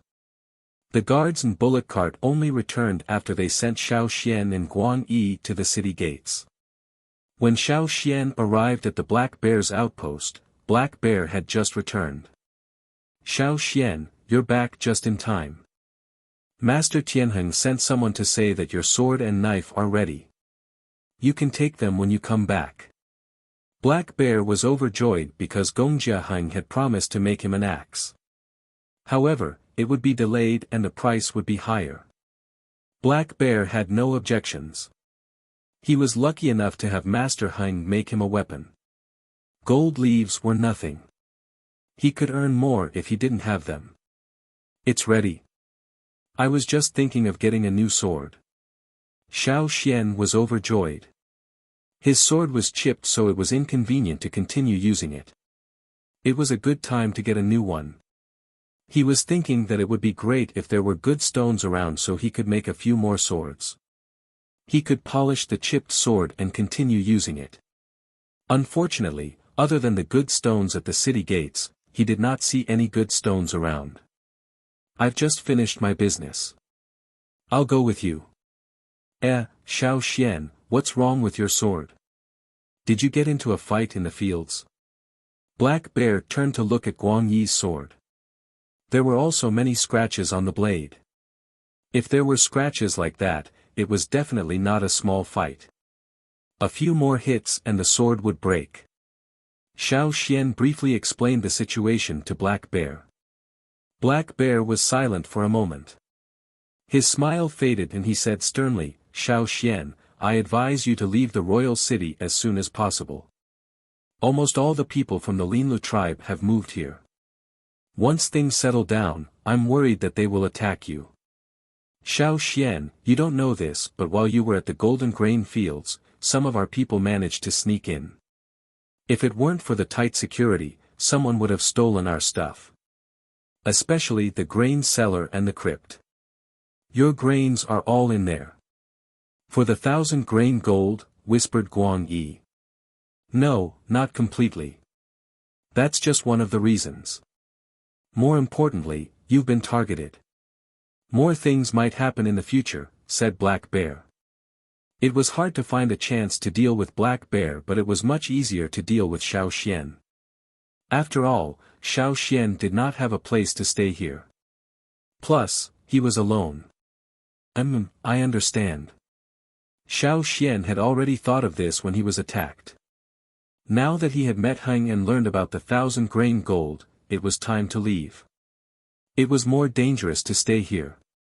"Why don't you leave tomorrow? Mauda was supposed to leave in 3 days, but since you're in trouble, you should leave earlier," said Black Bear. "Thank you. Sai, you're welcome. I even used you to get some golden grains and met Master Heng. This is nothing." Black Bear chuckled. When Xiao Xian arrived at Gongjia Heng's place to get the sword, Heng was busy in the forging room, so Xiao Xian did not see him. However, Heng had already instructed his apprentices to bring him the sword and knife he had made. There were also a few decent weapons, all axes. When Heng was at the Yanjiao tribe, he had heard that tribesmen preferred axes when they hunted. This time, he asked his apprentices to forge some axes for Xiao Xian. Xiao Xian took the sword and opened the cloth wrapping it, revealing the golden blade. Compared to before, the golden color of the blade was lighter, but Xiao Xian felt that it was sharper. The patterns on the blade had changed. Within the golden blade, the silver lines were like flames. He tossed a piece of wood the apprentice handed him to test the sword. The blade flashed and the wood, as thick as a forearm, was easily cut in half. "Do you still want to try rocks?" asked the apprentice expectantly. "No need, I know what to do." Xiao Xian put the sword away. After the modification, although the sword had been upgraded in all aspects, it might not be able to cut through rocks easily. Even if the blade was flawless, it would still be affected. For a sword like this, if the blade was damaged, it would be broken. If there was a chance in the future, Xiao Xian wanted to forge a sword for himself. A knife would be even better. However, the tribe's core seed was on the other side of the sea, and the core seed here was controlled by the 6 major tribes. The Gongjia family would not let outsiders take advantage of them. He did not know when he could go back. Xiao Xian sighed as he kept the sword. He asked Guang Yi, who was testing the knife next to him. "How was it?" Guang Yi's face was glowing. "Very good. Thank Master Heng for me. Tell him that next time I have something good, I'll get the Black Bears to bring it over," Xiao Xian said to the apprentice. Black Bear was overjoyed. Their trading party was the connection between the Yanjiao tribe and Gongjia Heng. They were happy to be this connection as they benefited greatly from it. After taking the things and thanking him, Xiao Xian did not stay. Since they were leaving tomorrow, he should go back early to prepare. When he left the Gongjia residence, Ji Fong happened to be there. Xiao Xian greeted him and continued walking. After all, he wasn't familiar with this person. Unexpectedly, Ji Fong called out to him. "Wait." Ji Fong turned around. "If there's nothing else, please don't stay in Royal City." It was not a warning but a reminder. Xiao Xian and the other 2 understood. Chapter 449. Since Ji Fong said that, it meant this place was no longer safe. When they returned to the caravan, Black Bear told Xiao Xian his speculation based on Ji Fang's words and attitude. This time, the Linlu tribe was really going to make a move. However, the others would not interfere, they would just watch. Actually, in the eyes of the 6 aristocrats, this is nothing. Even Xiao Xian beating up Lubi, they'll just treat it as gossip. None of this was important enough for the 6 aristocrats to take seriously. So what if Xiao Xian beat up Lubi? What did that prove? Did it prove that the Yanjiao tribe was stronger than the Linlu tribe? No. A tribe's power was not determined by just 1 or 2 people. Plus, whether it was Xiao Xian or Lubi, the prodigy of the Linlu tribe, others might take a second look at them, but in the eyes of the aristocrats, they were just children playing around. This was also the reason why none of the influential figures of the 6 tribes had made an appearance until now. It was because they didn't care about these small squabbles. As for Xiao Xian's life, they did not care. In fact, they were happy to see Xiao Xian suffer. Just because they did not make a move did not mean they did not want to see others make a move. If the Yanjiao people were unlucky in the royal city, they would be happy too. Xiao Xian and Guang Yi listened to Black Bear's analysis. Actually, even if Black Bear did not say anything, Xiao Xian could guess. However, Guang Yi was different. He heard that the people here did not like the Yanjiao tribe and were happy to see the Yanjiao people suffer. They even looked down on their own tribe's elders. What kind of people were they? Pissed. Very pissed. But no matter how pissed they were, it was useless. They could only hold it in. Start a fight. Just the 2 of them, Yanjiao, against the people of the royal city. He was courting death. In the past, when Yanjiao came to the royal city, they always came in groups. With 100 or 200 people, their fighting power was great, and not many people dared to provoke them. As for now, who asked them to come with only 2 people? Even if he wanted to fight, he wouldn't be able to. Aggrieved, too aggrieved. The veins on Guang Yi's forehead were throbbing. He twisted his fingers a few times, but every time he almost reached the hilt of the knife, he would pull it back.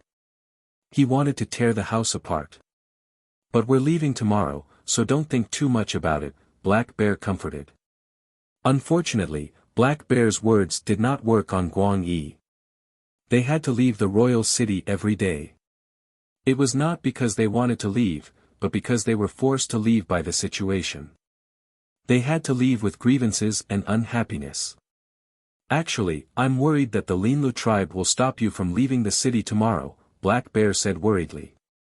When the roads were sealed off, the Linlu tribe must have sent someone to rob the golden grain fields. If he dared to do this, what else would he not dare to do? This might not be easy to deal with. As they spoke, someone came to report. The people watching the Linlu tribe said that there's something going on there. What do you mean? Black Bear's heart jumped. The person shook his head. We only know that the Lu family has been coming and going frequently. They suddenly went to give gifts to the 6 noble families. They seem to be planning something. As for what they were planning, they could not find out. After all, they could not enter the core of the noble families. They could not find anyone to investigate further. Continue to keep an eye on them. Send more people. Black Bear said. Yes, sir. After the person left, Black Bear was even more worried. Maybe they've already made their move. Leaving the city tomorrow might not go smoothly. If the Linlu tribesmen stop the caravan when it leaves the city tomorrow, then we fight. Guang Yi gritted his teeth. If they were close to the tribe, he would have led his men to fight already. The tribe's survival depended on fighting. They could not retreat. If they took one step back, they would take a second step, a third step, until they were forced into an even more difficult situation. When his ancestors brought the tribe here, they had fought their way here. The place they lived in today was also won through hard work. Although Guang Yi was calm in the tribe, when it came to certain matters, he would not remain silent. However, Guang Yi was worried about Xiao Xian. Xiao Xian's position in the tribe was special. The chief and shaman both valued him. Plus, Xiao Xian was the only one from his brother tribe on the other side of the sea. Guang Yi was not afraid of anything happening to him. Even if he died here, he would not complain. But Xiao Xian could not. Guang Yi was conflicted. His facial muscles were almost contorted. Seeing Guang Yi's reaction, Black Bear looked at Xiao Xian. Xiao Xian, what do you think? Black Bear knew that between the two, Xiao Xian was the one who made the decision. Plus, this kid had a lot of ideas. Maybe he could think of an easier way to avoid the Linlu tribe. Guang Yi looked over too. He actually hoped that Xiao Xian could think of a way to avoid them. But another voice was screaming, hoping that Xiao Xian's answer would be the same as his. It was extremely contradictory. Xiao Xian looked away from the window and said calmly, "Then we fight." The same answer as Guang Yi. Guang Yi did not know if he was proud or worried. He opened his mouth but remained silent. After receiving their answers, Black Bear sighed and shook his head. "Rest first. I'll bring people to escort you out of the city tomorrow."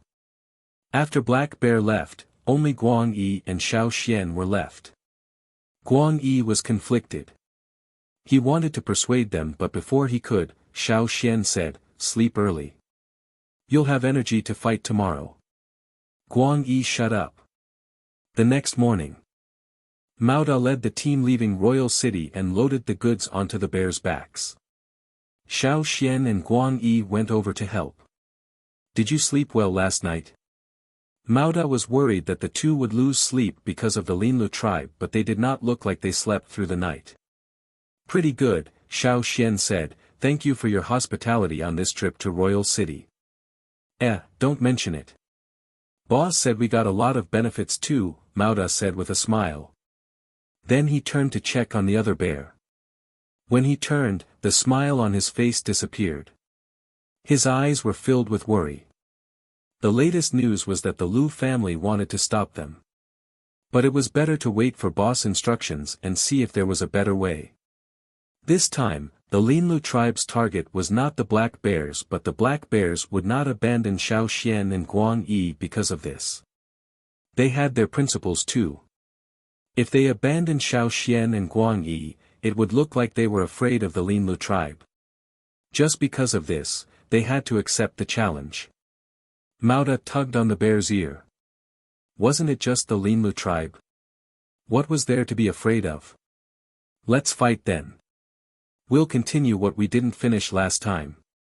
At the royal city gates, the guards yawned as they opened the gates. They were about to stand at the side and chat with their companions when they saw a few familiar figures. Am I seeing things? Why is it young Master Jing from the Ji family? The guard was confused. This young master had never woken up so early. You don't know? Another person asked. Know what? It's not just young Master Jing. Many people from the 6 aristocratic families are here too. Another person pouted. The guard looked over, confused. There were a few beast carriages with aristocratic insignia. What day is it today? What are these young masters doing here so early? Watching a show, the guard said mysteriously. Show? What show? Who's going to dance or play with swords or sing? Tisk, you're not up to date. The guard said proudly. According to my sources, the Lu family invited them here. The Lu family? The new Lu family from the Linlu tribe? That's right, it's them. Once he heard that it was the Lu family from the Linlu tribe, the guard lost interest. Didn't they say that Lubi from the Lu family was beaten up? What's so good about the Lu family? You don't know. If they're beaten up, they won't beat them back. You mean, the guards discussed among themselves. Some of the aristocratic young masters had already climbed up the city walls and entered the towers on both sides of the city gates. Because huge beasts often entered and exited the royal city, there were no towers directly above the city gates.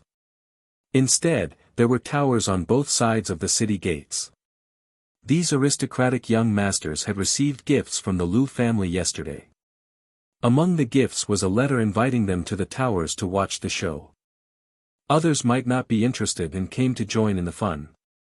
But Ji Jing and Ji Yen were different. They came early and found a good spot in the towers. Outside the city gates, EC was sleepily sitting in his family's cattle cart. As he neared the city gates, he shuddered. The atmosphere was not right. The roads near the fields were unsealed today and there would be more carriages. That was why he woke up early to enter the city. But before he entered, he noticed that something was amiss. Looking at the towers on the city walls, he saw many familiar faces early in the morning. What's going on? EC signaled for the coachman to ask the guards at the city gates.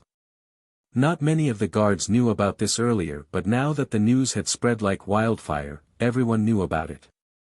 Seeing that they were from the Yi family and that they were being rewarded, they were in a good mood today. In their excitement, they told the people who came to ask about it. The coachman who came to ask questions went back to EC to relay what the guard said.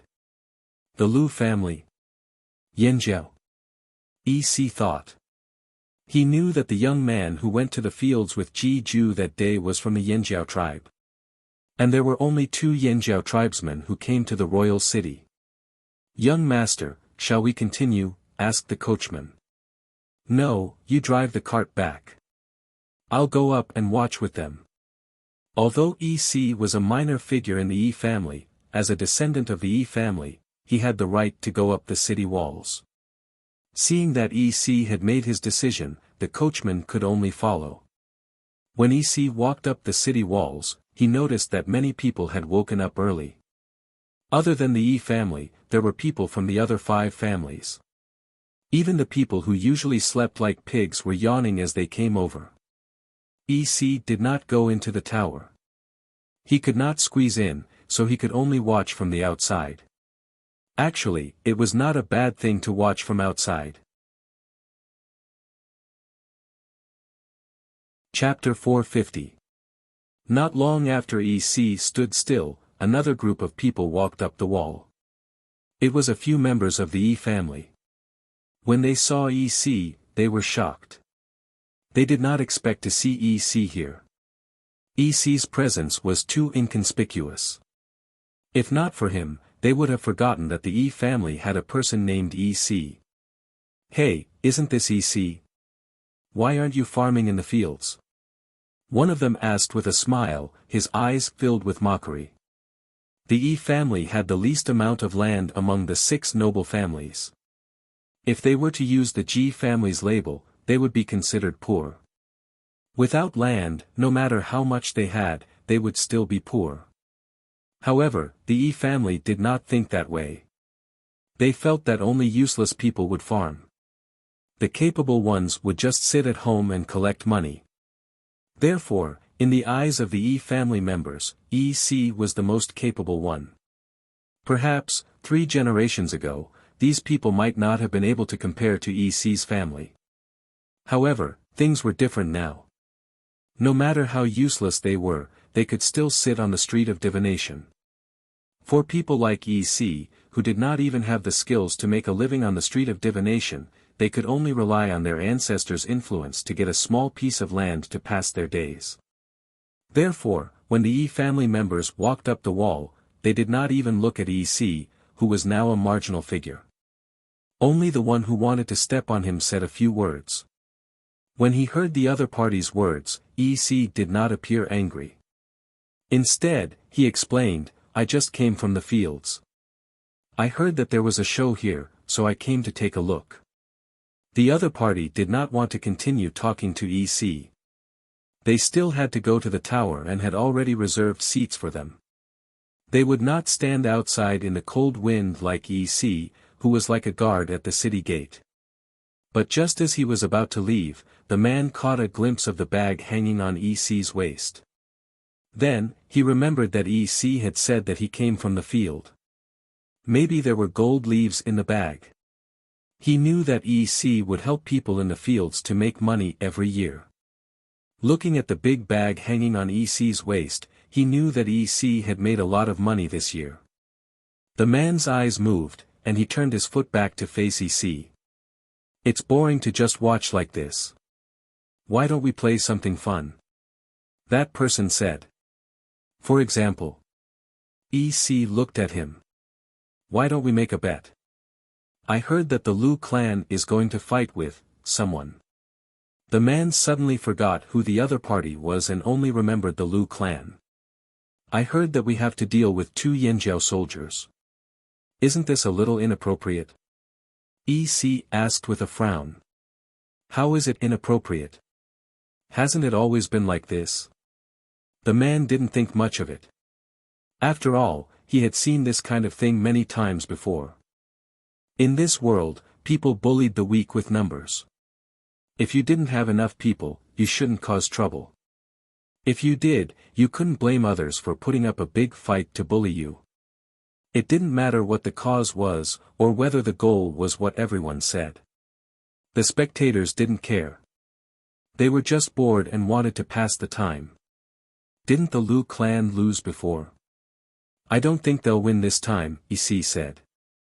The man who was thinking about how to trick EC paused for a moment, then a big smile appeared on his face. So you think the Lu clan will lose? I think so.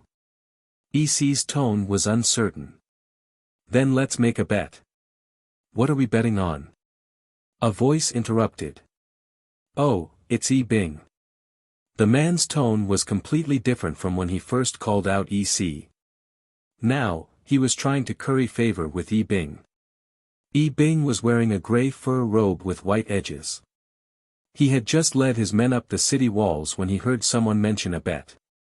Just as well, he was interested. Yi Bing was different from EC. He didn't have any land outside the city, but he had plenty of money. He was good at divination and most importantly, he had a good father. His status in the Yi family was naturally higher than EC's. We were just talking about today. EC said that the Lu clan lost once, so they'll definitely lose this time. EC's uncertainty turned into certainty. I didn't, before EC could finish, he was interrupted. That's why I was about to make a bet with him. The man interrupted, I bet that the Lu clan will win. Yi Bing had originally lost interest in such a low-level bet, but seeing how anxious EC was and the money pouch EC was carrying, he changed his mind. He clapped his hands, count me in. If the Lu clan wins, EC, your pouch of gold leaves belongs to us. If the Lu clan loses, I'll return you 5 pouches. Each pouch contains the same amount of money as the pouch you're carrying. How about that? He wasn't interested in EC's money, he just wanted to make things difficult for EC. But what if the fight doesn't start today? EC asked. It'll definitely start. The black bears are already on their way here. The 2 Yanjiao men are also there. We'll see them soon, Yi Bing said.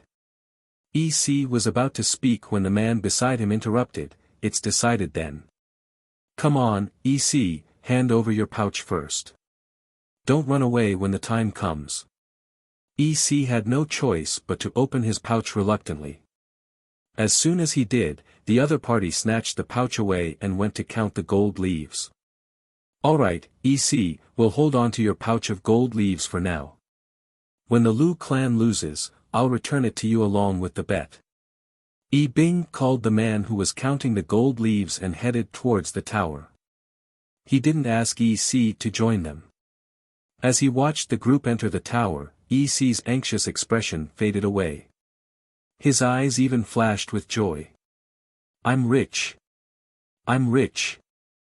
All the money I brought was worth it. 5 times. I won't have to keep an eye on the ground next year. After entering the tower, Yi Bing and his men went up another floor and found a good spot to watch the show from. It felt good indeed. Although he was sure that the Lu clan would win, Yi Bing still planned to perform a reading before the black bears showed up. He took out a pouch made of fine silk and animal skin from his inner pocket, poured out a few pieces of jade he used for his readings, and began. The more he did, the more sweat he broke out on his forehead. Bang! The pieces of jade hit each other. Yi Bing clutched them tightly, his face flushed red as he gasped for air. What's wrong? The others were shocked to see Yi Bing like this. Yi Bing shook his head, his expression unreadable. He didn't get anything. He didn't get any information at all. How could this be? Even if the reading failed, it shouldn't be that he couldn't get anything. How could this be? Seeing that Yi Bing's face was gloomy and he didn't want to say more, the others also stopped asking. They're coming. Someone shouted. The others stopped talking and looked towards the road. The huge bear's body swayed as it walked over step by step. They didn't need to look at the people to know who they were just by looking at the bears. The black bear caravan is here. They didn't avoid us. Didn't they say the Lu family was going to fight the Yanjiao people? Why are the black bears together? Someone didn't understand. The black bears are in cahoots with the flaming horns. I see. So the Lu family is fighting the black bears today? It must be. The Yanjiao people were automatically ignored. It didn't matter if you defeated Lubi or not. In front of the Lu family, 1 or 2 people wouldn't make much of a difference, at least in the eyes of the spectators.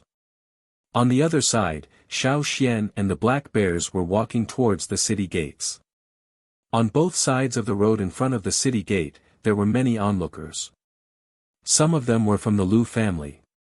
As if to prevent Xiao Xian from escaping, they glared at him, their eyes cold and aggressive, as if they were going to attack him at any moment. I didn't expect the Linlu tribe to be like this, Xiao Xian exclaimed. It's not too late to change paths now. I don't recommend continuing this way, Black Bear said seriously. He Xiong's expression was solemn. The Lu family knows that we're leaving today, so they've already mobilized many people just to block this city gate. You'll be at a disadvantage. Xiao Xian shook his head. Let's keep going. Black Bear sighed. Why was this person so stubborn? Why was he so stubborn?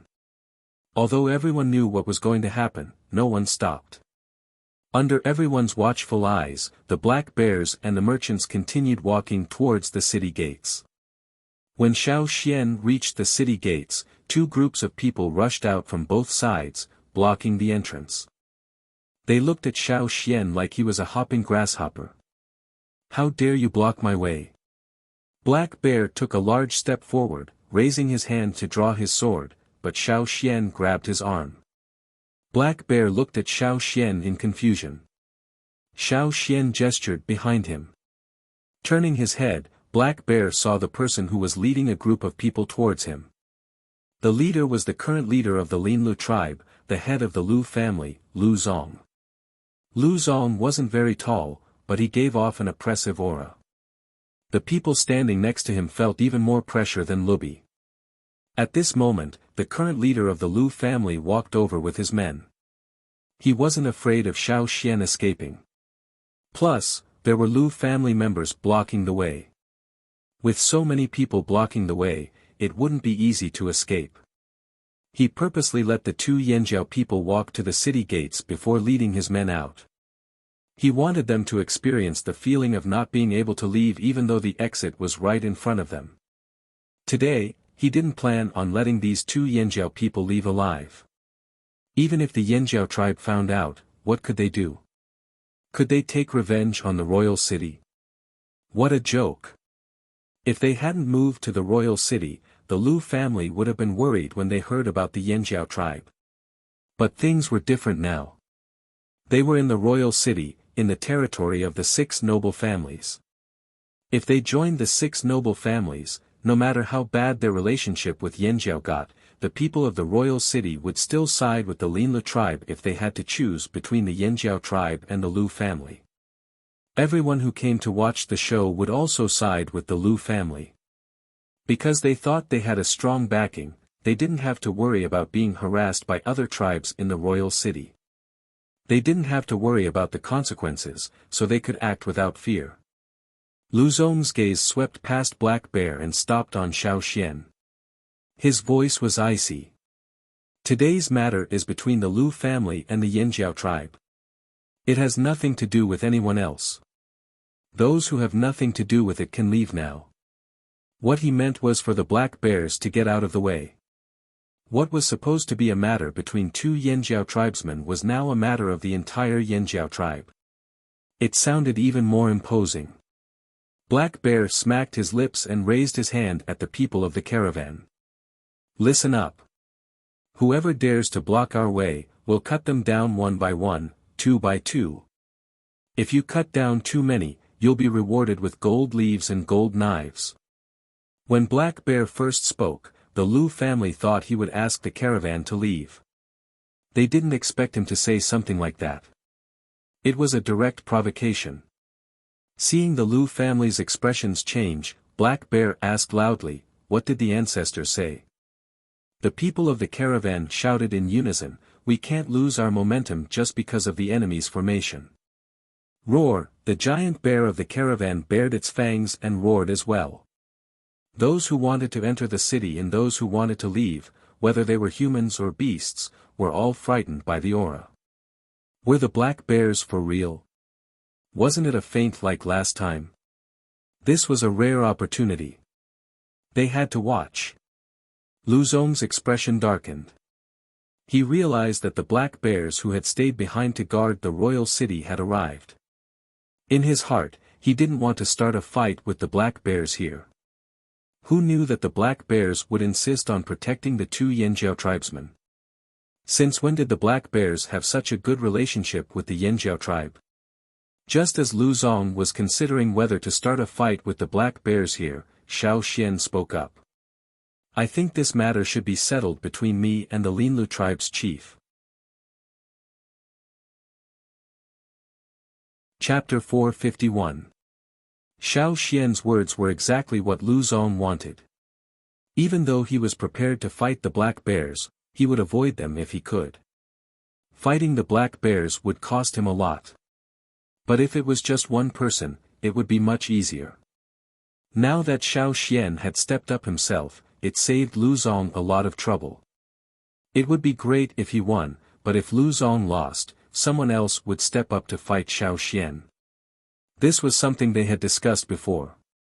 Lu Ming had told him that this was not shameless, it was strategy. Lu Bi had also said that the Yanjiao kid was too strange. If the Yanjiao tribe had such a powerful person, they would definitely kill him. There was no way they would let him go. Plus, even if Xiao Xian could beat Lu Zong, he would be badly injured. It would be easier for the others to fight. They just had to prevent the Black Bears from interfering. In just a few breaths, the Linlu tribe had made all sorts of preparations. Up until now, everything was going according to plan. "But I have a condition," Xiao Xian said. "Speak." Since things were going according to plan, and it was the easy way out, Lu Zong was in a good mood. "If you break the ground or walls, it's on you guys," Xiao Xian said. "Sure. As long as they could get rid of one problem, even if they made a dent in the city wall and cracked the thick stone slab at the city gate, they could just patch it up." This was not a difficult task. Xiao Xian and Lu Zong's voices were not soft. The people around them had good hearing and could hear them. Even the people on the towers could hear them. While Xiao Xian and Lu Zong were talking, 3 fruits flew out from one of the towers. They were aimed at Xiao Xian. Xiao Xian tilted his head to avoid them. The orange-red fruits hit the ground, breaking open a hole. Some juice spilled out, it was very obvious on the gray stone slab. The people on the towers had woken up early to watch a good show. They wanted to see the Lu family fight the Black Bears. That was more satisfying, not a fight between 2 people. Just 2 people fighting, how boring would that be? Therefore, those who were in a bad mood threw fruits at Xiao Xian who made this suggestion. However, some were looking forward to it.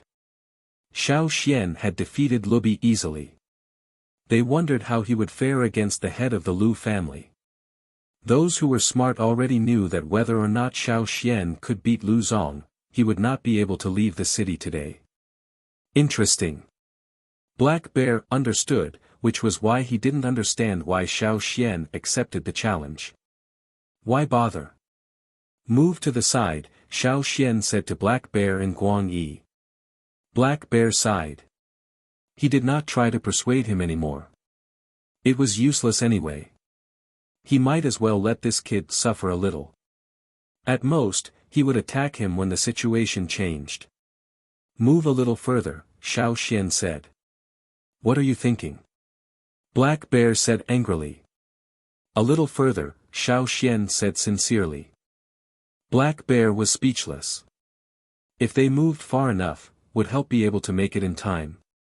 Not just Black Bear, even Guang Yi was sent far away by Xiao Xian. We'll play it by ear, Xiao Xian said.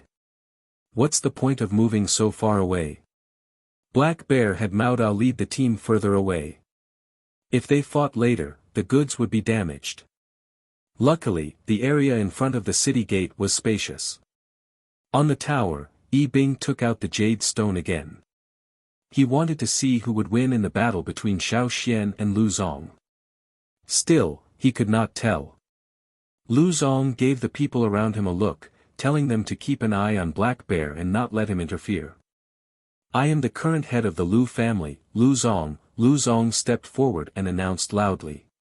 He did not say what would happen if he won or lost. He only said his name for the people of Royal City to remember.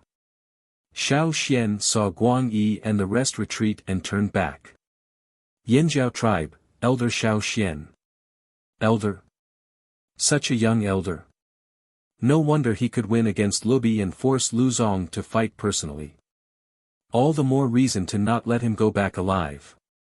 This was what the Lu clan members were thinking at the same time.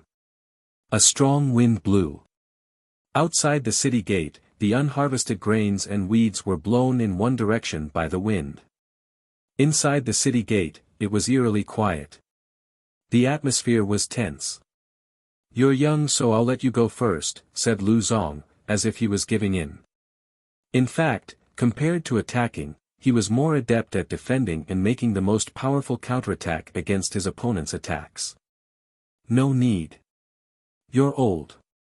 Let me go first. Xiao Xian did not move from his spot. Lu Zong was not that old. He was not an old man.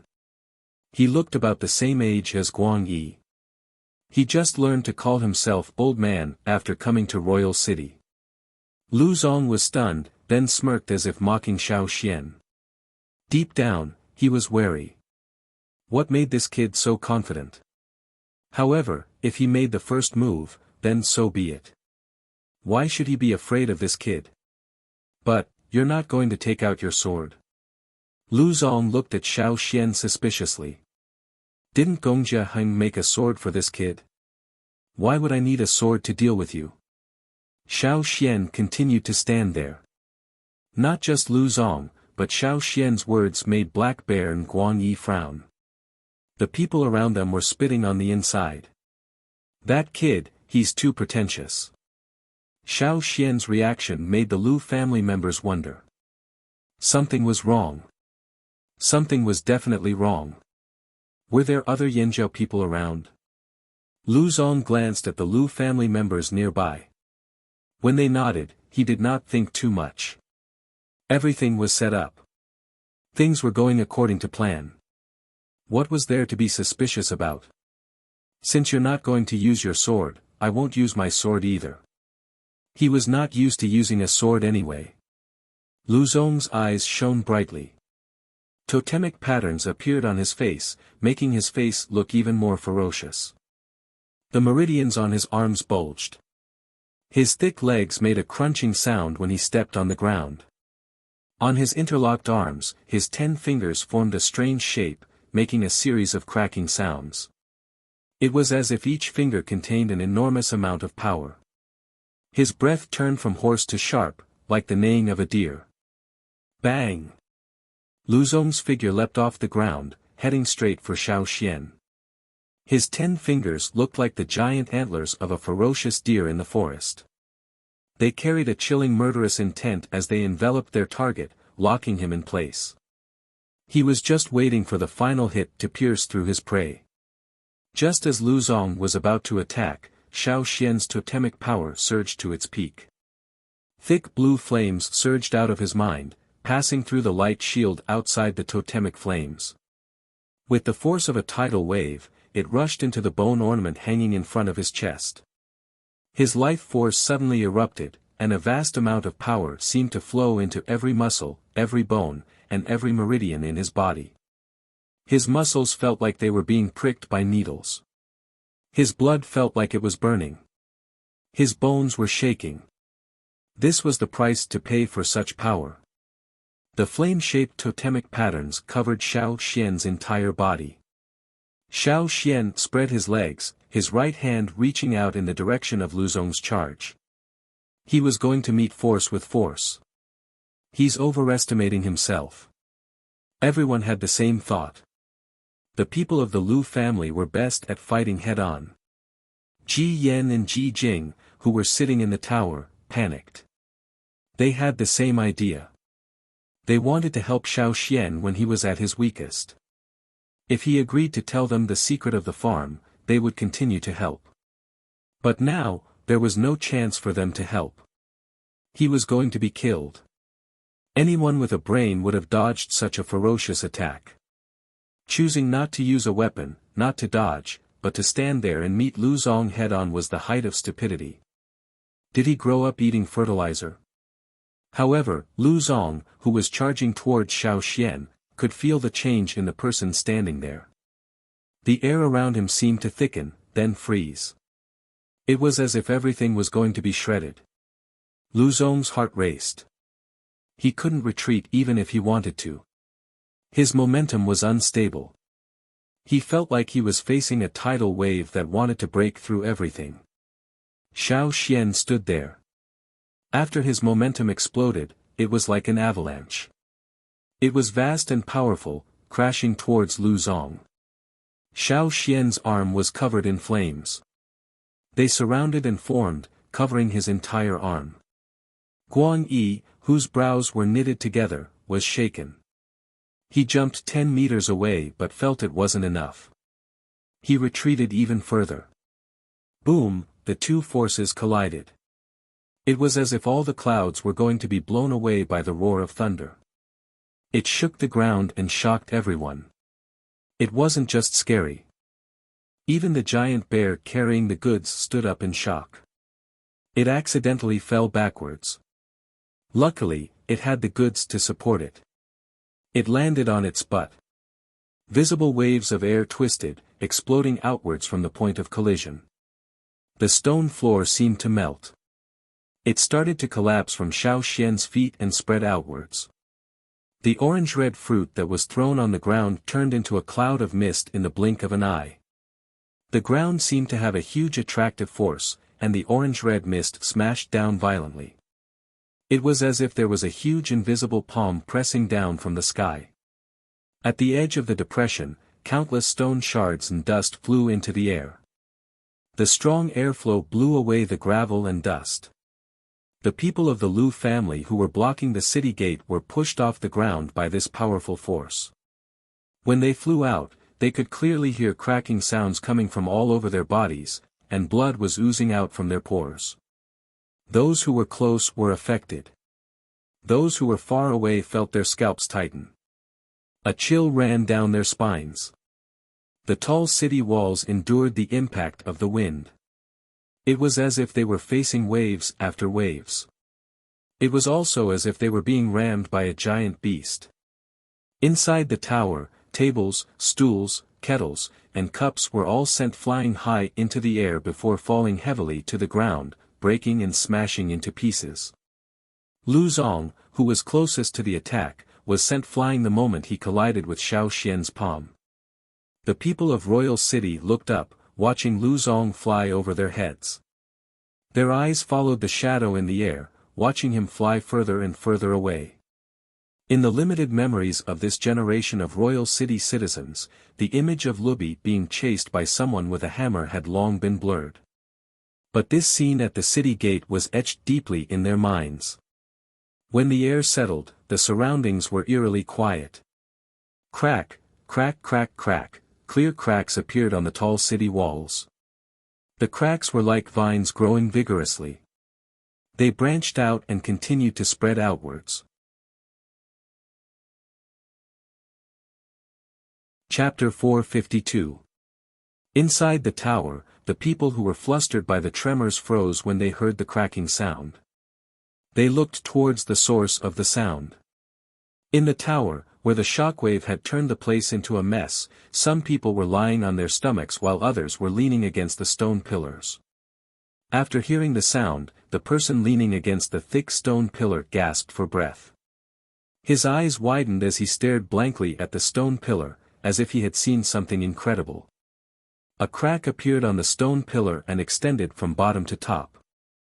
Like an unstoppable snake, it passed under his hand and rushed to the top.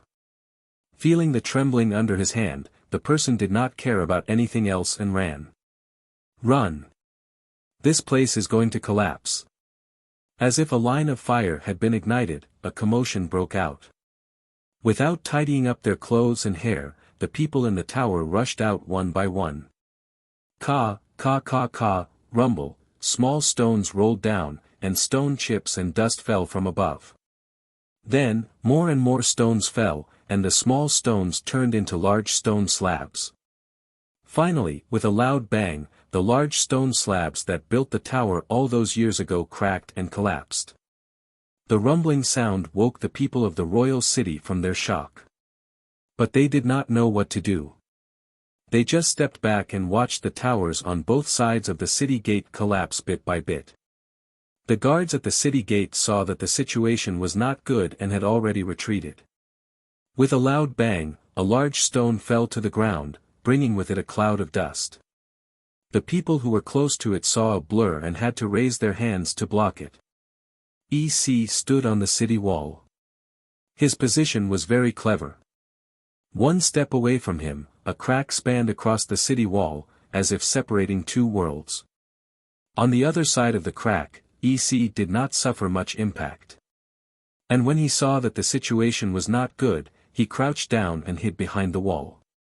Compared to the people in the tower who were affected, he was much better. EC was secretly pleased. Fortunately, he stood far away.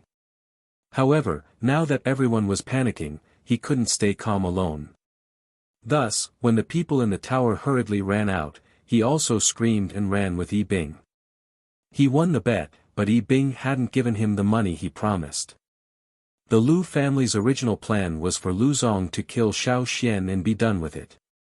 If Lu Zong couldn't kill Xiao Xian, they could just find someone else to kill. However, they had already made plans for Lu Zong's defeat. They didn't expect the process to be like this and the ending to be so shocking. It was just one exchange, one palm strike, and it was over. They didn't even notice where Lu Zong was sent flying. They didn't even know if he was dead or alive. Continue to send people to fight. Everyone in the Lu family hung their heads low, afraid that they would be called. The other party had sent Lu Zong flying so easily. What could they do if they went? Continue to be sent flying. The city walls were cracked, and the towers had collapsed. How could they withstand it? One could imagine the consequences. Thus, none of them were willing to be sacrificed. Over at the caravan, Mauda finally closed his almost dislocated jaw. He called out to the caravan to calm the bears. One of them was still on the ground and hadn't recovered. The goods on its back were scattered. Fortunately, the bags were tightly tied and the grains inside didn't spill out. Black Bear looked at Xiao Xian with a complicated expression. It was as if he had never really known this person. The first time he saw Xiao Xian in an city, Xiao Xian had easily stopped the cauldron. The second time he saw Xiao Xian in the royal city, Xiao Xian had chased after Luby with his heavy hammer. And now, they didn't even know if Lu Zong was dead or alive. The city gates were destroyed, 2 towers had collapsed. Was this even done by a human? Was this really Xiao Xian? Was he actually a mutated beast? Recalling what Xiao Xian had said to Lu Zong before he attacked, Black Bear suspected that this kid had planned all of this from the start. All the destruction would be shouldered by the Lu family while he just walked away. Guang Yi jumped in front of Xiao Xian and asked, "Elder, are you all right?" In the tribe, the shamaness had specially cleared out a space for Xiao Xian to practice. The others didn't know why, but Guang Yi had seen it once. He hadn't been close enough to feel it. He only knew that every time Xiao Xian practiced, there would be a hole in the ground. The shamaness said it was the power of their ancestors. Now, Guang Yi finally understood the extent of this power. Xiao Xian slowly retracted his arm and shook his head. "I'm fine." Xiao Xian scanned the crowd. Everyone, whether they knew him or not, quickly looked away, not daring to meet his eyes. Especially the Linlu tribesmen. When Xiao Xian's gaze swept past them, they shrank back, afraid that Xiao Xian would point them out to continue the fight. Xiao Xian stood there without moving. He spoke to Guang Yi for a while before moving away. It wasn't that he didn't want to leave immediately. His legs were numb. If he moved, people would easily see that Xiao Xian's unscathed and strong appearance was all an act. Every time he used the bone ornament's power, his body would be injured to a certain extent. However, compared to when he was at Gongjia Mountain, he was much better now. He was more familiar with controlling his power and knew what would happen if he attacked. In the past, he had always practiced alone. When he clashed with Lu Zong, his internal organs were injured, but it wasn't too serious. Maintaining his composure, Xiao Xian asked Mauda, "Can we leave the city now?" "Yes, yes," said Mauda quickly. In the past, he would joke around with Xiao Xian, but after seeing Xiao Xian send Lu Zong flying, Mauda no longer dared to joke around with Xiao Xian. He hadn't adjusted his mindset yet. "Hurry and leave. Since the Lu family said they'll take care of the city gates, we don't have to worry," said Black Bear.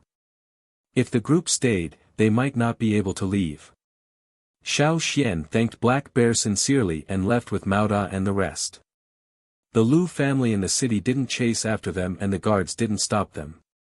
The Lu family members lying in ambush outside the city looked at each other. No one dared to approach them. They watched as the giant bears walked past them. When Xiao Xian passed by, the people closest to him shuddered. At the same time, in other parts of the royal city, the people who didn't take the Lu family and Xiao Xian seriously were shocked when they heard the truth. In the palace, a few people hurried in. They'd received the news too. Actually, they'd sensed an aura that made their hair stand on end. Yanjiao people. Yanjiao tribes. "Why are they always there?" said an old man with white hair, frowning. "When did the Yanjiao people become so strong? I heard it's a Yanjiao elder. He's very young." Someone remembered the words left by the master of the Yi family years ago. His heart skipped a beat. Could the great change be referring to the Yanjiao tribes? Now that I think about it, the Yanjiao tribes seem to be from another place. This foreign tribe is a great threat. I said so years ago. For a moment, everyone present was silent. They felt that it was really possible. While the people of the royal city were discussing the Yanjiao threat, Xiao Xian had already left the royal city. He walked out of the long dirt road outside the royal city and entered the forest again. Not to mention the giant bears, even Xiao Xian was much more relaxed. "Mauda, let me borrow your bear," said Xiao Xian. Mauda was thinking about further cooperation with the Yanjiao tribes. Today's events showed that the Yanjiao tribes were much more powerful than they'd imagined. Cooperating with a tribe like this would benefit them greatly. Not to mention, Xiao Xian knew Master Heng and Ji Ju. Hearing Xiao Xian's words, Mauda paused his thoughts. He was confused. Borrow the bear? For what? To eat? He'd heard that the Yanjiao people liked to eat giant beasts. Every time they exhausted themselves, they liked to eat large amounts of beast meat. Let me sit on your bear for a while. I want to take a nap, said Xiao Xian. Mao Da's eyes flashed. He knew that Xiao Xian wasn't as good as he looked. Waving his hand, Mao Da said, go ahead. Pick whatever you want. Xiao Xian chose the one closest to him. It was the one that had tried to attack him when he first met the giant bear. Seeing Xiao Xian approach, the bear shuddered and tried to avoid him. However, Xiao Xian had already flipped onto the bear's back. Thus, the bear's walking posture was very stiff. Its 4 legs were messed up and it almost tripped over itself. If it had only been wary of Xiao Xian before, now it was terrified of Xiao Xian. However, seeing that Xiao Xian didn't do anything after getting on the bear's back, it gradually calmed down. Xiao Xian needed a good rest to heal the injuries in his body. After withstanding such a huge force, from his neck to his shoulders, from every muscle to every bone, it was as if they were blocked from operating. Every movement was difficult, and the feeling of heaviness in his body became more and more obvious. However, with his recovery ability, he would feel much better after a good sleep. That was why he had decided to rest on the bear's back when no one was watching them after leaving Royal City. Guang Yi didn't speak. He stood guard beside the giant bear. At the same time, he was thinking. If Xiao Xian was so powerful, could he find a way to the other side of the sea? The shamaness and chief had placed their hopes on Xiao Xian. In the past, Guang Yi had his doubts but now, he felt that it was possible. He was also very interested in the other side of the sea. When he was in the tribe, his old friends would talk about the other tribe when they ate meat. It had been 1,000 years but the people of Yanjiao did not have deep feelings for this land. The shamaness said this was not where they should be so they did not feel a sense of belonging. If an outsider attacked the tribe, Guang Yi and the others would defend the tribe. However, if they couldn't defend and the shamaness and chief decided to move, they would be a little emotional but not too emotional. Every year, they would hear news of other tribes migrating. Some moved from the wilderness to places with more people. Some were forced to leave the land they had lived on for hundreds of years and move into the mountains. When the fire seed no longer took root, it was as if the people had no roots. They floated and fell wherever they went. Some tribes scattered and could never gather again. Some tribes changed, just like the Linlu tribe. What would happen to the Yanjiao tribe in the future? Guang Yi looked at the yellowed leaves falling from the forest and felt emotional. Chapter 453. The caravan to Amba city encountered a lot of robbers along the way.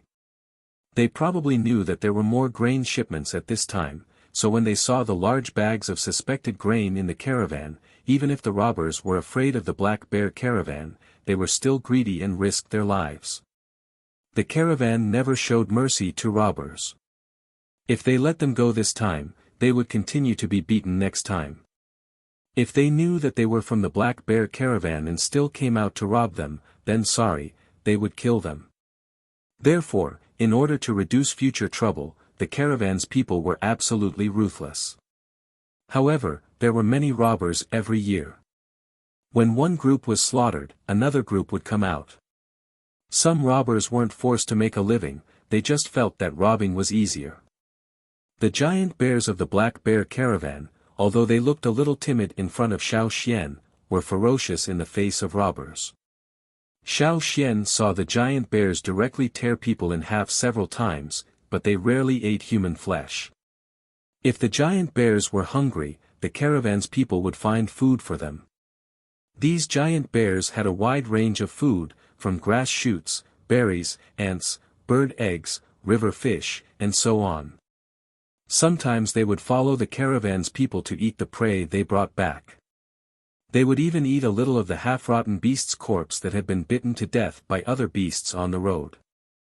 Fortunately, most of the places they passed through were mountains and forests, and there was a lot of food around, so they would not starve on the road. After 2 or 3 days of rest, Xiao Xian had almost recovered. Some of the prey he hunted was also given to the caravan. The giant bear that carried him for 3 days was also rewarded a lot, so much so that the giant bear would approach Xiao Xian to ask for food when it saw him. The caravan walked all the way to the Black Bear caravan stronghold outside Amba City. The giant bears carried the goods up the mountain. The caravan's people would not enter the city immediately. They would first unload the goods they brought back from the royal city here, then transport them bit by bit into Amba City. Xiao Xian brought 8 bags of grain from the royal city this time. Ji Ju gave Xiao Xian 10 bags of golden grain from the golden grain fields, sold 2 bags to the Black Bear caravan, and brought the remaining 8 back. Of course, the most important thing was the good seeds he brought back from Ji Ju. These had to be kept well. There were also some axes from Gongjiaheng. They had to bring back a lot of goods. Let's wait for a few days. It's almost winter now. The tribe will come to Amba City again to sell the animal skins they've stockpiled. Then we'll go back with them, suggested Guang Yi. Guang Yi was worried about being robbed. He and Xiao Xian would not be able to take care of the goods. The Black Bear caravan would not escort them all the way to the tribe, so it was best to wait here for a few days. They should be able to meet the tribe's trading team soon. Xiao Xian thought about it and agreed. He had followed the trading team out around this time last year. If Duo Kong brought a trading team to Amba City, the Black Bear caravan would definitely know. Xiao Xian asked Mao Da to help ask around. So far, no trading team had come. Then let's continue waiting, decided Xiao Xian. They left the goods at the Black Bear caravan's trading point outside Amba City. It was safer here than inside the city. When Mao Da brought the goods to Amba City, he said to Xiao Xian, "You guys stay here for now. If I see any Yanjiao people, I'll send a message." There was nothing much to do in the city, so Xiao Xian and Guang Yi stayed at the Black Bear caravan's trading point outside Amba City. However, they were not staying for free. During the day, Xiao Xian and Guang Yi would go hunting and bring back some of the game to the Black Bear caravan. 5 days passed just like that. There was still no news from the trading team. Did something happen? Guang Yi was worried. In the past, although the time of the tribe's trading team was not fixed every year, it was always the same few days. In the past, the trading team was rarely delayed for too long, unless something happened that delayed their travel time. Luckily, they did not see any Taihe people. If they only saw Taihe and not Yanjiao, then something must have happened to Yanjiao. Let's continue waiting. If we still don't see them in 5 days, we'll go back first, decided Xiao Xian. On the 4th day after Xiao Xian said that, Mao Da finally sent someone to inform them that Yanjiao and Taihe's trading team had arrived. There did not seem to be anything wrong. Xiao Xian was slightly relieved. The messenger led Xiao Xian to a place outside Amba City. There were also people who went to transport the goods. Yanjiao and Taihe's trading team brought a lot of furs. They had to move the goods. At the same place, in the same forest, Xiao Xian saw Duo Kang's team. Seeing that everyone was safe, Xiao Xian and Guang Yi sighed in relief. Seeing Xiao Xian and Guang Yi, Duo Kong was overjoyed. "You're finally back." The rewards were secondary. Coming back alive was the most important thing. "What's wrong? Why are you guys so late?" asked Xiao Xian. Duo Kang's joy faded as he shook his head. "Just a small matter. We'll talk about it when we get back." "Oh right, what are you guys carrying?" Guang Yi ordered his men to move the grains and weapons over from the Black Bears. When he heard Duo Kang's words, he couldn't help but smile. "These are all good stuff." Then he shouted at the Yanjiao men, "Be careful." After trading with the Black Bears, the trading team took a short break and headed back with the goods they had exchanged. This time, the team was bigger. Xiao Xian was not worried about being robbed. Although there were some robbers along the way, it was still considered smooth sailing. On the way, Xiao Xian and Guan Yi told Duo Kong about the royal city. Other than the 1,000 grain gold, they picked out a few details. Some things were better left unsaid on the road. Other than the Yanjiao people, there were also Taihe people around. "Why did you guys delay the trade?" asked Guan Yi. He knew that Duo Kong didn't tell them because he didn't want others to hear.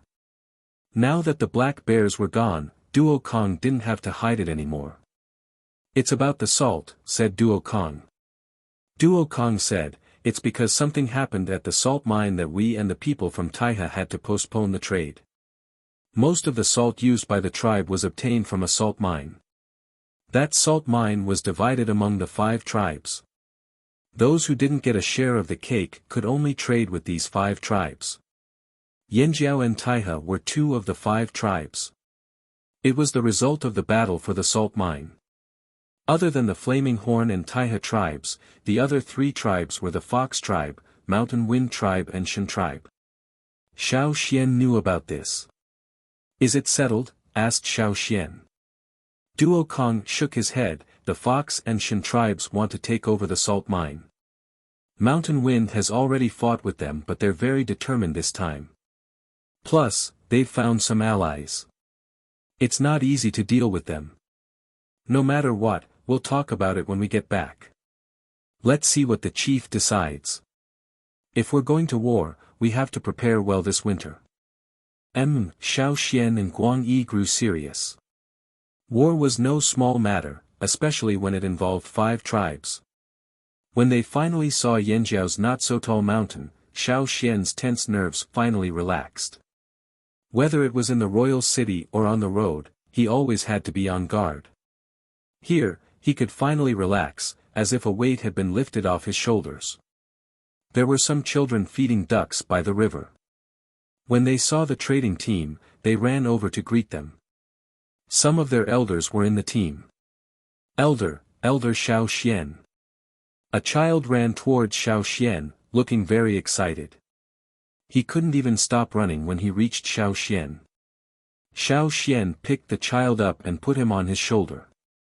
People in the tribe often did this, including the chief and Xiao Xian. Sometimes, Xiao Xian would do the same. Xiao Xian knew this kid. He was the second person to get a duck egg from the river. Others rarely got one, but he got one on his first try. After that, he was very active in feeding the ducks. Being put on Xiao Xian's shoulder, the child was a little embarrassed. Then, he excitedly took out an egg from his pocket. A duck egg? Eggs are still around. The duck eggs that could hatch had already hatched into ducklings. These wild ducks weren't expected to lay eggs often. After all, they weren't domesticated. Other than 1 or 2 times a year, they wouldn't lay eggs. "I found it by the river." The child's eyes were bright as he handed the egg to Xiao Xian. Xiao Xian took the egg and looked at it carefully. It wasn't damaged, but it didn't look like it had been laid for a long time. "Bai Dan, no, Bai Gua," Xiao Xian asked the child on his shoulder, "when did you find this egg?" "This morning, in the bushes by the river." The child named Bai Gua pointed at Xiao Xian.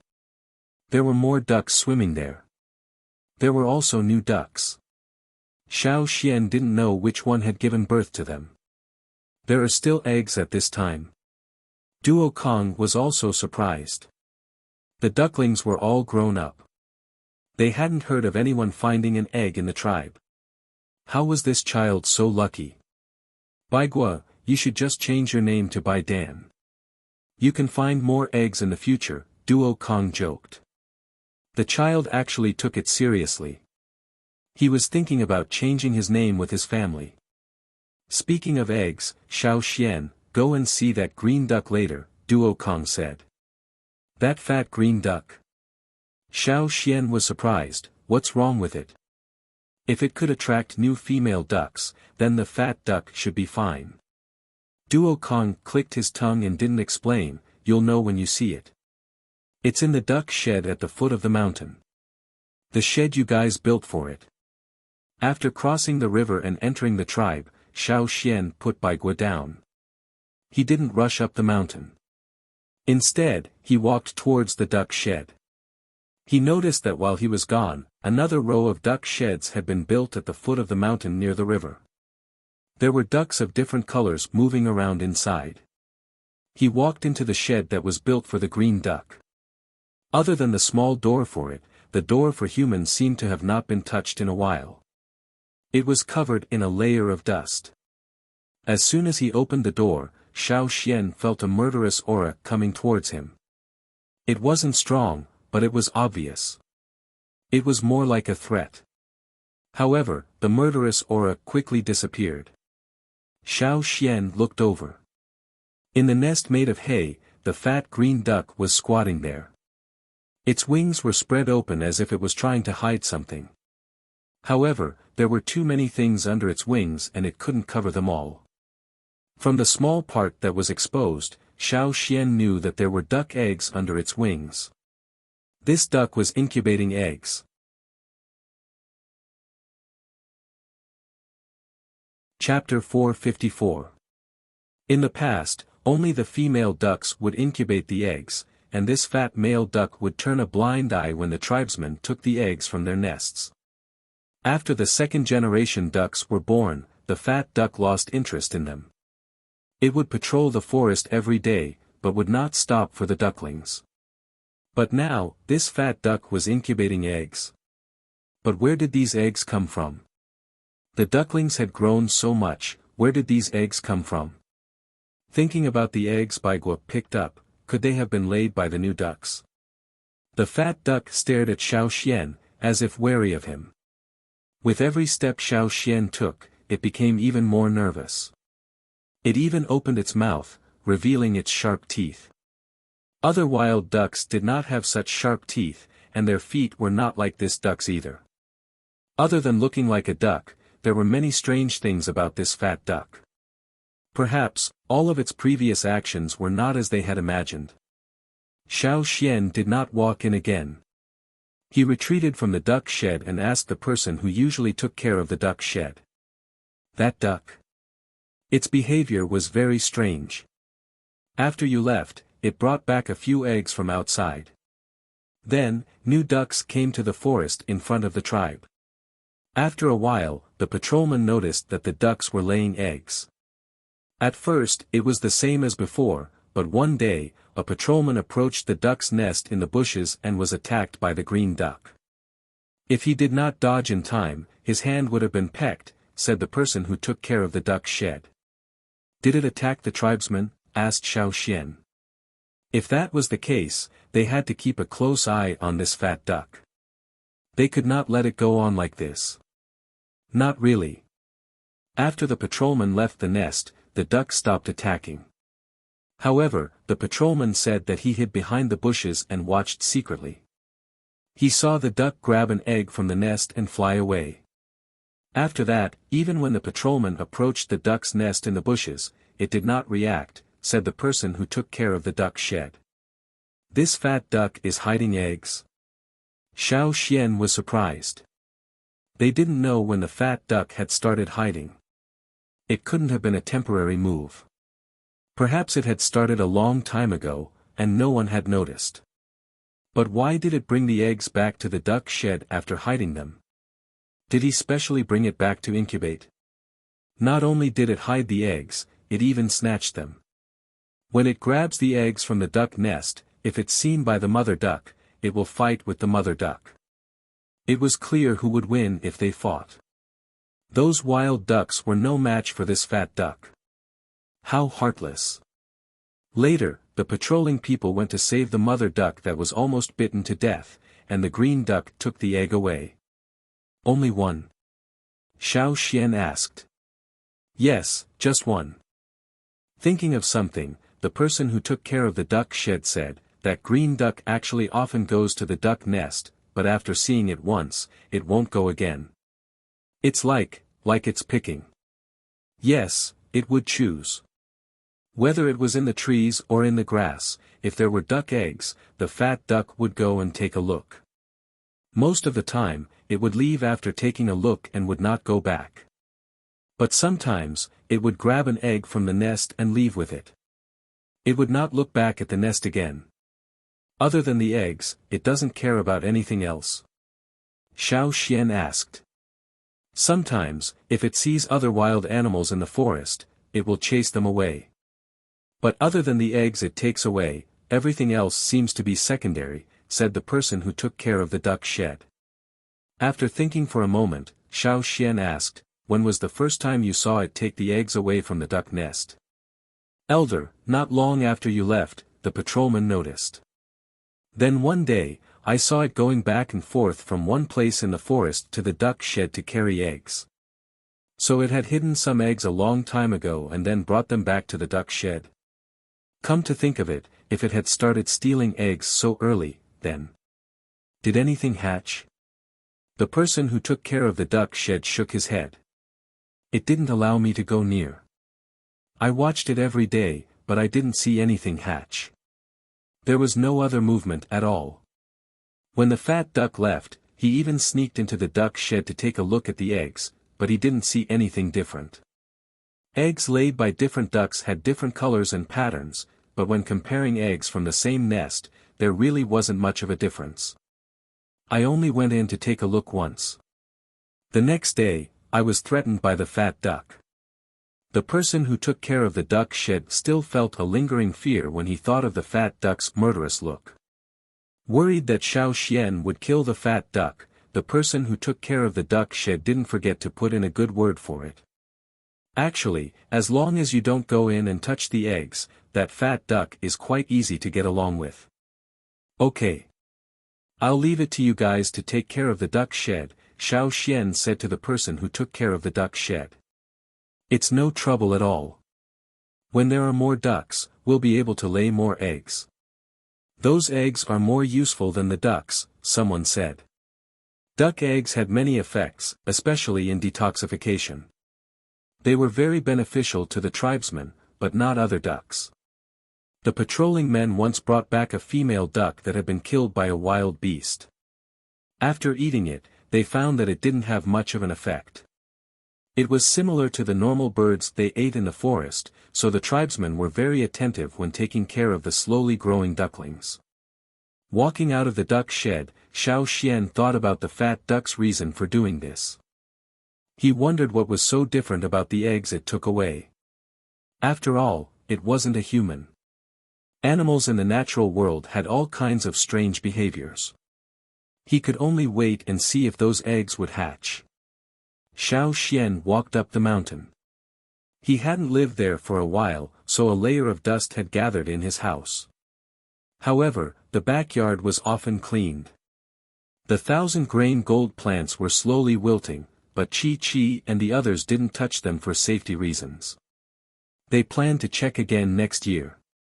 Putting down his things, Xiao Xian went to look for the chief and shamaness. Guang Yi was talking to the chief and shamaness about the royal city. There were other people in the house as well, people who would usually show up for important meetings. When Xiao Xian arrived, Guang Yi was talking about how Xiao Xian sent Lu Zong flying with one palm. Everyone's faces twitched, imagining the scene in their minds. Seeing Xiao Xian enter, the chief, Zheng Luo, had a smile in his eyes and invited him to sit. Ever since Xiao Xian came to the tribe, there was an extra seat next to the chief. It was reserved for Xiao Xian. Xiao Xian and the shamaness sat on both sides of the chief. The rest had to sit at the back. Everyone was happy with the grains Xiao Xian brought back, as well as Heng's weapons. Of course, the most exciting thing was how Xiao Xian sent the Linlu chief flying with one palm. The Yanjiao people didn't care what others thought. They approved of Xiao Xian's actions. To them, it was very exciting. I should thank my ancestors, Xiao Xian took out the bone ornaments he was wearing. Without them, I wouldn't have been able to do that. Thank you for your blessings. The shamaness wanted to kneel and kowtow. The others were the same. To them, there was nothing better than being blessed by their ancestors. Right, what about the salt mine? "How's it going?" asked Xiao Xian. Xiao Xian's words dampened the happy atmosphere in the room. Zheng Luo wiped the smile off his face, his expression dark. The Fox and Shan tribes are serious this time. The 5 tribes that divided the mine would each send people to guard the mine. They would change every once in a while. However, a few days before the trade, the people stationed at the mine returned. They were all injured, some with arrows in their bodies. Their lives were in danger and the arrows were laced with poison. They had been lying in bed ever since they came back and could only walk for 2 days. The people stationed there were forced to leave. Other than us, the Taiha people were forced to come back too. "Thank goodness they brought the herbs or our people would have died from the poison," said Duo Kong angrily. "In the beginning, it was just a chase. They didn't attack too harshly. That's why so many people came back alive." However, the Mountain Wind tribesmen were not satisfied. When they went over again, the Fox and Shan tribes were much more ruthless. Many of the Mountain Wind tribesmen died. Zheng Luo said to Xiao Xian. "Yesterday, the Mountain Wind tribesmen sent a letter. They asked us to meet up with the Taiha people for a discussion. They want revenge but they can't win against them alone. We want to take back the salt mine too. We also want to know why the Fox and Shan tribes are doing this. That's why we agreed to meet up with them. The Fox and Shan tribes have different attitudes." "Why is that?" Xiao Xian pondered. "If it was just to take back the salt mine, they wouldn't have held back the first time. Could it be that there's something else in the mine?" Zheng Luo nodded. "I thought of that too, but I don't know what's in the mine that's worth turning against the other 3 tribes. If that's the case, it must be something very important for them to turn against the other 3 tribes. There must be a lot of it too." Zheng Luo's eyes burned with passion. If there was something good, how could the Yanjiao people miss it? If they couldn't negotiate peacefully, then they'd just have to take it. Xiao Xian understood too. Perhaps the Fox and Shan tribes only found out about the stuff the first time. That's why they worked together to chase the other 3 tribes away. However, they didn't want to offend the other tribes too much, so they held back. That was the only way to turn back. But later on, perhaps they found out about the stuff in the mine and the quantity exceeded their expectations. Coincidentally, the Mountain Wind tribesmen went over too. That's why they chose to kill them. They wanted to take the stuff for themselves and were willing to go to war with the other 3 tribes. Fox and Shan went to look for the other tribes and promised to give them a large amount of salt if they were willing to help. That's why the Mountain Wind tribesmen want us to work with the Taiha tribe. That's how they can continue fighting. "I'll go with you all tomorrow," Xiao Xian said.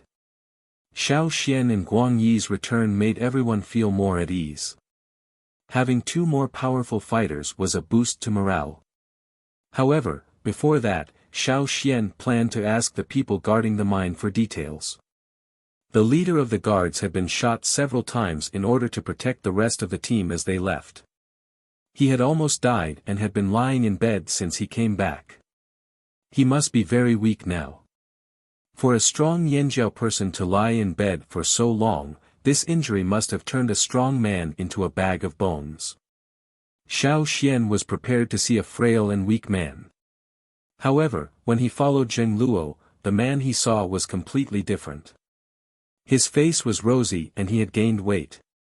Seeing Xiao Xian's shocked expression, the man pursed his lips and explained, "I ate too many eggs."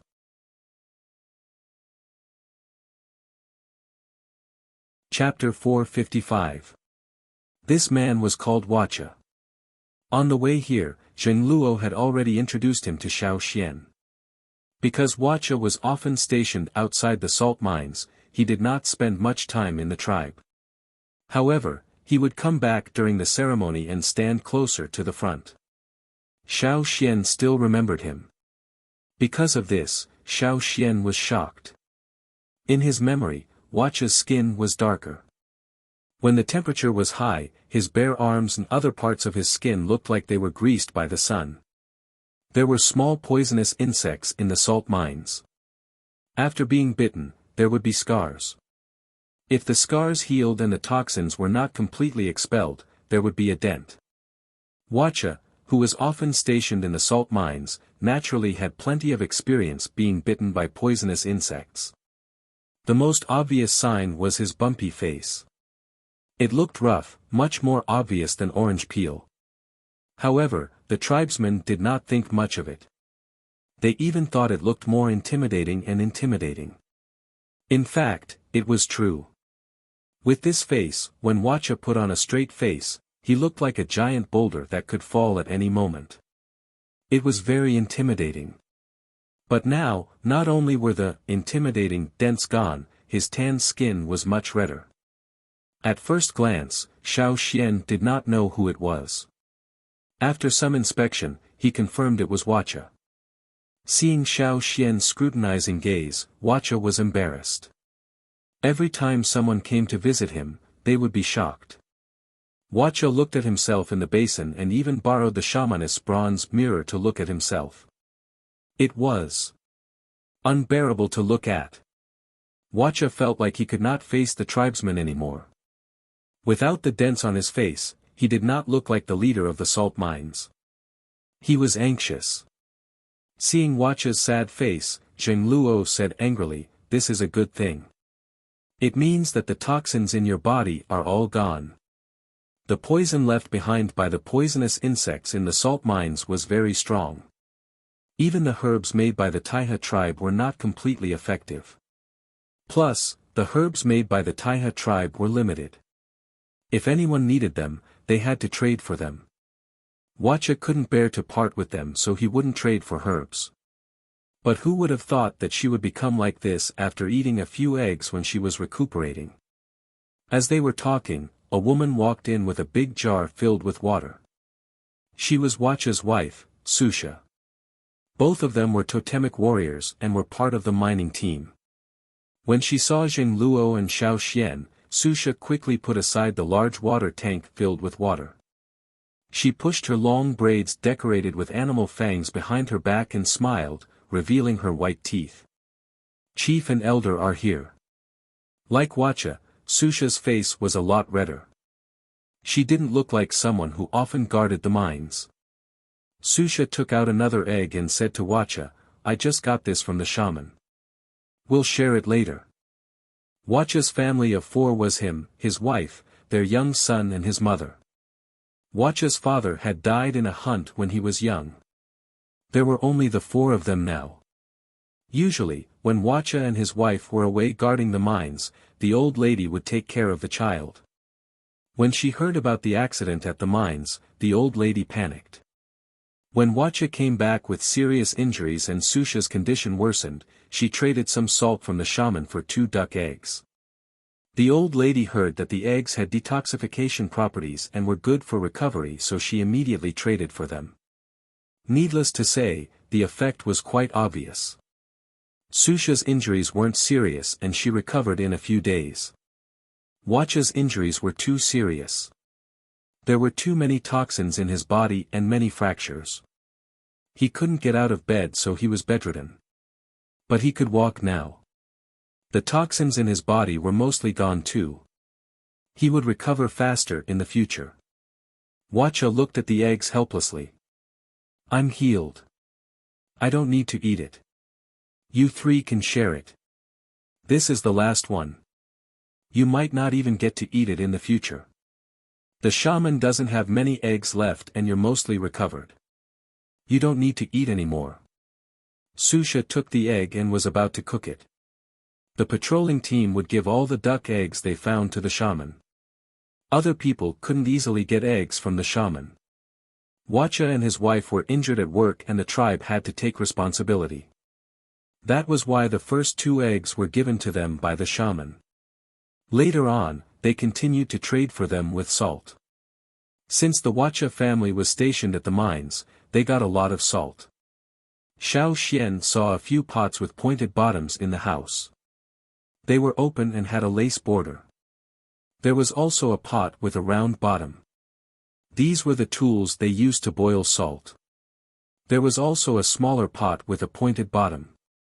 It wasn't the main tool for boiling salt but for measuring. When tribes traded with each other, they used these pots. A small pot of salt was the unit of measurement. However, sometimes the tribes were too far away from each other, and trading was troublesome. When making pottery, they would make more small pottery cups like this. The boiled salt would be kept in the cups, and then the cups and salt would be exchanged with other tribes who came to trade. To some extent, the salt could already be used as currency here. Because of this, the tribes kept a close watch on the salt mines. In the past, they had also used force to force their way in and divide the salt mines. After Susha left, Wuxia asked, "Chief, what do you want to know?" "Xiao Xian wants to ask about the mines."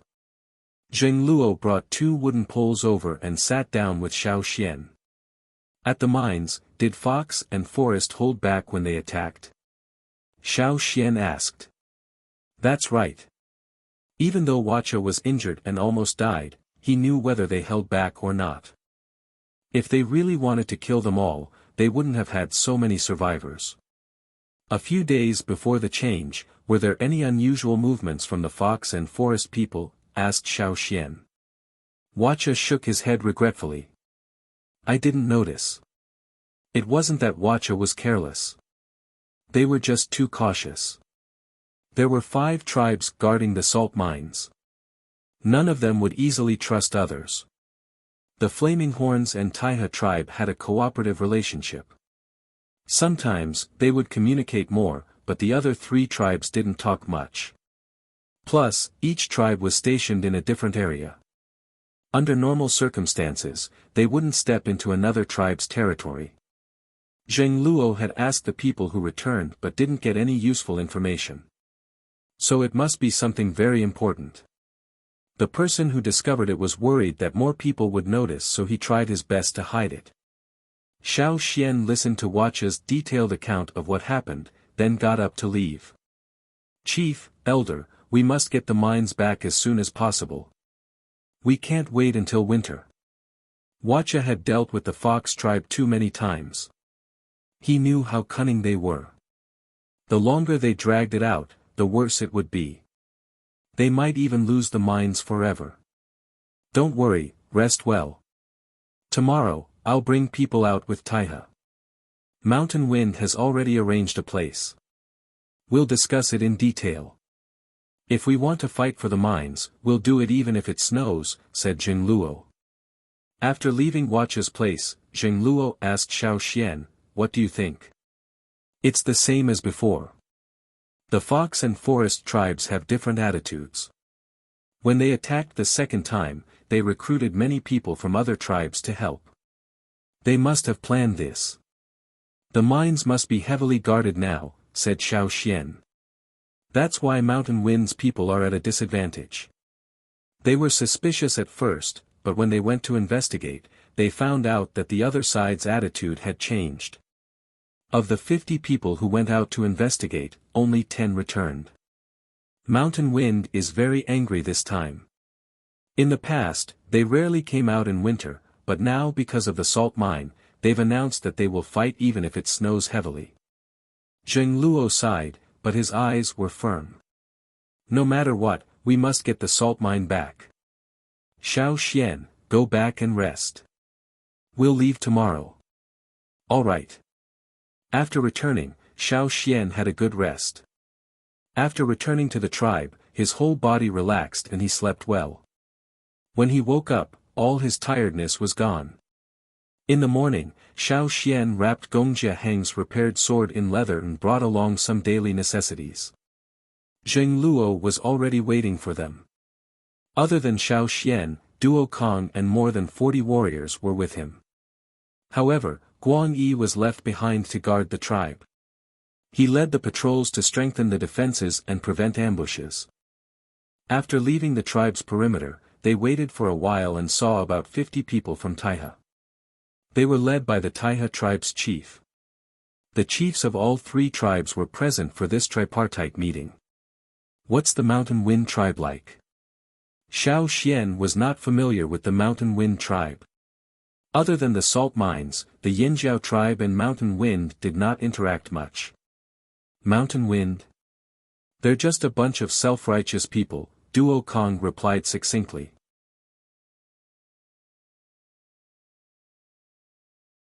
Chapter 456. Xiao Xian understood Duo Kang's words when he saw the Mountain Wind people. The Mountain Wind tribe agreed to meet in a valley. There weren't many trees around, and even if there were, they weren't thick old trees. The Flaming Horns and Taiha tribesmen each found a place to rest first. Duo Kong ordered his men to move large rocks over. These rocks could be used as stools or weapons. The Taiha tribesmen couldn't do this. So what if you're strong? The Taiha people muttered to themselves. The Mountain Wind people didn't let the Yinjiao and Taiha people wait. Xiao Xian brought a large rock over and sat down for a while. Suddenly, he heard a sharp and short cry. It sounded like a bird. When they heard this cry, the Flaming Horns and Taiha people all looked up. They're here. Zheng Luo said. Xiao Xian didn't understand why everyone was looking up at the sky until he saw a few figures appear on top of the steep cliff behind them. Then, more and more figures appeared and jumped down one by one. Boom, the sound was like the sound of an umbrella opening. The people who jumped down from the high mountain walls spread their wings. No, they weren't real wings. They didn't grow from their bodies. Instead, it was something that looked a lot like wings. Xiao Xian watched as the people in the air adjusted their wings and changed direction. They rushed down towards the ground. When they got close, they shook violently twice before landing safely. Xiao Xian thought the Mountain Wind tribe's totem would be a bird with large wings. But when he saw them, he saw that the totem decorations on their bodies were all birds without wings. What a strange tribe. Looking at their wings up close, as an experienced hunter, Xiao Xian could see that the Mountain Wind people's wings were made of animal skin. The craftsmanship was very delicate, like a special piece of clothing. He didn't know how these clothes were made. The animal skin was specially treated so it looked like a flexible membrane. It wasn't covered with feathers, but some of the Mountain Wind people used feathers as decorations. After landing, the Mountain Wind people kept their wings. They looked like they were wearing a strange cloak. In the past, the feather tribesmen only raised birds, but the Mountain Wind tribesmen thought of themselves as birds. To be more precise, they thought their ancestors were birdmen who just didn't have wings. Rumor had it that the bird on their totem had always been looking for wings, so the Mountain Wind tribesmen did everything they could to give themselves a pair. Duo Kong said the Mountain Wind people had been wearing clothes like this since a long time ago. To be able to make clothes like this that were so close to the body and flexible without any air resistance, they were geniuses. Probably because Xiao Xian's gaze was too strong, the other party's chief frowned when he saw Xiao Xian. Where's Wuxia? Mountain Wind and Yinjiao mostly talked about the people guarding the mines. Wuxia, the leader of the guards, couldn't come because he was sick.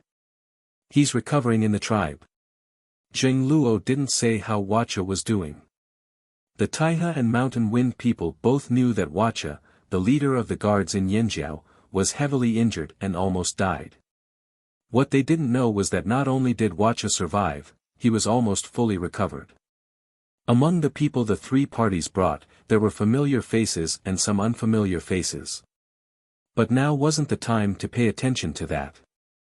That was why the Mountain Wind chief only glanced at Xiao Xian before looking away. He thought Xiao Xian was just Zheng Luo's nephew. I asked you out today to talk. We've already decided to take the salt mines. What's your decision? Are you willing to work with us? Asked the Mountain Wind chief. Zheng Luo and the Taiha chief exchanged glances. He sat on a rock and said slowly, of course we'll take back the salt mines. You took Yinjiao's things and chased our people away. We'll take revenge. Then he changed the topic. But you Mountain Wind didn't tell us the truth. This was what Xiao Xian and Zheng Luo had discussed. If Mountain Wind dared to test the salt mines, they definitely weren't useless. But after losing so many people, it was impossible that they didn't get any useful information. It was just that Mountain Wind didn't tell Yanjiao and Taihe. The Mountain Wind chief's expression changed slightly, but he didn't refute or answer. He remained silent, as if agreeing. He looked towards Taihe. We won't give up on the mines. You want to work with us? Fine. But like Xing Luo, we want to know the truth. We don't want to be kept in the dark. If we don't know the truth, we won't work with you, said the Taihe chief. They were on the same page as the Flaming Horns. If it weren't for the Mountain Wind tribe, the two tribes would have joined forces to fight for the salt mines. The Mountain Wind tribe should be the most anxious right now because they didn't interact much with other tribes. They couldn't find a tribe they could ally with. The Mountain Wind chief didn't answer immediately. Instead, he gestured for the people behind him to guard the area. Zheng Luo and the Taihe chief also gestured for the people they brought to guard the area. The people brought by the three chiefs all went to guard the area to prevent other tribes from eavesdropping or ambushing them. Other than the chief, only 1 or 2 people from each tribe stayed behind. Those who could stay with the chief were either the closest to the chief or had a high status in the tribe. Now, even Duo Kong brought people to guard the area. Xiao Xian sat beside Zheng Luo and didn't leave. The Taihe tribe knew about Xiao Xian's status in Yanjiao, but the Mountain Wind people didn't. The Mountain Wind chief looked at Xiao Xian in surprise. He guessed that this was probably Zheng Luo's son. Otherwise, he wouldn't trust him so much. However, the Mountain Wind chief only studied Xiao Xian a few more times before calming himself down and thinking about what to say. There were only a few core members left. He didn't plan to hide his trip from Yanjiao and Taihe. After all, the Mountain Wind tribe's combat power was limited. They would only be at a disadvantage if they tried to take the salt mines by force. As you know, after the fox and forest men chased our men away from the salt mines, we, Mountain Wind, sent our men there again. I told you there were 50 people, but other than these 50 people, there were another 10 people. They infiltrated the salt mines and found that there was a place where the fox and forest people were guarding tightly. Even when they heard an attack, none of them left. They stood there motionless, as if the things there were the most important. After paying a price, one of our people finally managed to get in. Too bad he didn't get to see what was inside. But the Mountain Wind chief's eyes burned with passion. But the person who got in was also the one with the sharpest senses in our tribe. He could sense things that others couldn't. When he came back heavily injured, he only said one word: fire crystals. Zheng Luo's heart skipped a beat, his breathing quickening. He wasn't the only one. The Taihe people reacted the same way. Xiao Xian was also surprised. There were also fire crystals here, also called fire crystals. The difference was that on the other side of the sea, after finding fire crystals, they had to bring them back to the tribe and use the power of the fire seed to digest and absorb it. However, this was not the case here. Probably because the fire seed had already integrated into their bodies, they did not need to bring the fire crystals back to the tribe after finding them. After all, the fire seed had already disappeared. All they needed to do was use their fire seed's power. Although it took longer to digest them, it did work. When Xiao Xian first came here, he had read about fire crystals in his ancestors' notes, but it was very rare. On the other hand, the tribe hadn't seen any fire crystals in many years. Even if they did, it was from the tribe's collection or they found very few. Now that the Mountain Wind people mentioned fire crystals and the Fox and Shan tribe's extreme reactions, they could deduce that there were fire crystals in the mines, and in large quantities. No wonder the Fox and Shan tribes were so crazy. Perhaps the Fox and Shan tribes had found fire crystals in the beginning and met up to discuss a collaboration. But they only found a small amount, so they wanted to chase the other 3 tribes away before investigating. That was why they left some leeway when they chased them away. If they didn't find a large amount in the end, they would dig up the fire crystals and return the salt mines to the other 3 tribes. It was not wise to make an enemy out of 3 tribes who were as strong as them over a few fire crystals. But later on, they found a large amount of fire crystals, enough to shake their plans. That was why they decided to be ruthless when the Mountain Wind people went to investigate. Not everyone could easily detect the fire crystal. Some animals with special abilities might be able to detect it. However, the salt mine area was special, and it blocked the detection of the fire crystal. So until now, no one and no animals had discovered the fire crystal until they dug the mine. Now that they knew the truth, Zheng Luo and the Taihe chief both thought of one thing: steal. If it really was fire crystals, they had to steal them. Everyone wanted to take the fire crystals for themselves. But after calming down and assessing the situation, they had to admit that they had to work together. Otherwise, they wouldn't even be able to get a piece of salt, let alone fire crystals. The Fox and Shan tribes had already formed an alliance and even used salt to attract reinforcements. It seemed like their alliance was the best. When the Mountain Wind chief mentioned the fire crystals, he paid attention to the Yanjiao and Taihe tribesmen's reactions. Their shock and excitement were obvious. No one could calm down after hearing this, except, the Mountain Wind chief studied Xiao Xian for the 3rd time. After the shock, the others looked like they wanted to rush over and steal the crystals. But what about that kid? Other than being surprised at first, he seemed to be distracted. No matter what he was thinking, he did not look as excited as the others. Although he did look a little excited, he was much calmer than the others. The Mountain Wind chief couldn't help but think, did this kid not know the importance of fire crystals, or was he retarded? Zheng Luo and the Taihe chief exchanged glances. After working together for so long, they understood each other and could guess each other's decision. If that's the case, Yanjiao agrees to work together, said Zheng Luo. Taihe agrees too, said the Taihe tribesman. Since they had decided to work together, there were many details to discuss, including how to split the crystals. Once they were decided, they had to swear on their totems. Tribesmen valued this oath and would not break it easily, even if it involved fire crystals. The 3 chiefs discussed for half a day and a night, then left the next day. Xiao Xian watched as the Mountain Wind tribesmen leaped from the steep cliff, agilely using the force of their wings to leap up. In a few blinks of an eye, they were on top of the cliff and out of sight. Let's go back and prepare. Zheng Luo told them to hurry back to the tribe. Snow was coming soon, but this winter would not be peaceful in the forest.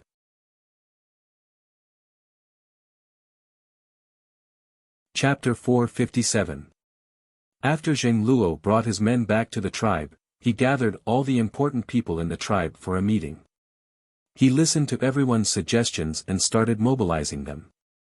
Whatever they could do, such as arrows, weapons, herbs, food, straw ropes, animal skin bags, clothes and so on, they had to be specially prepared.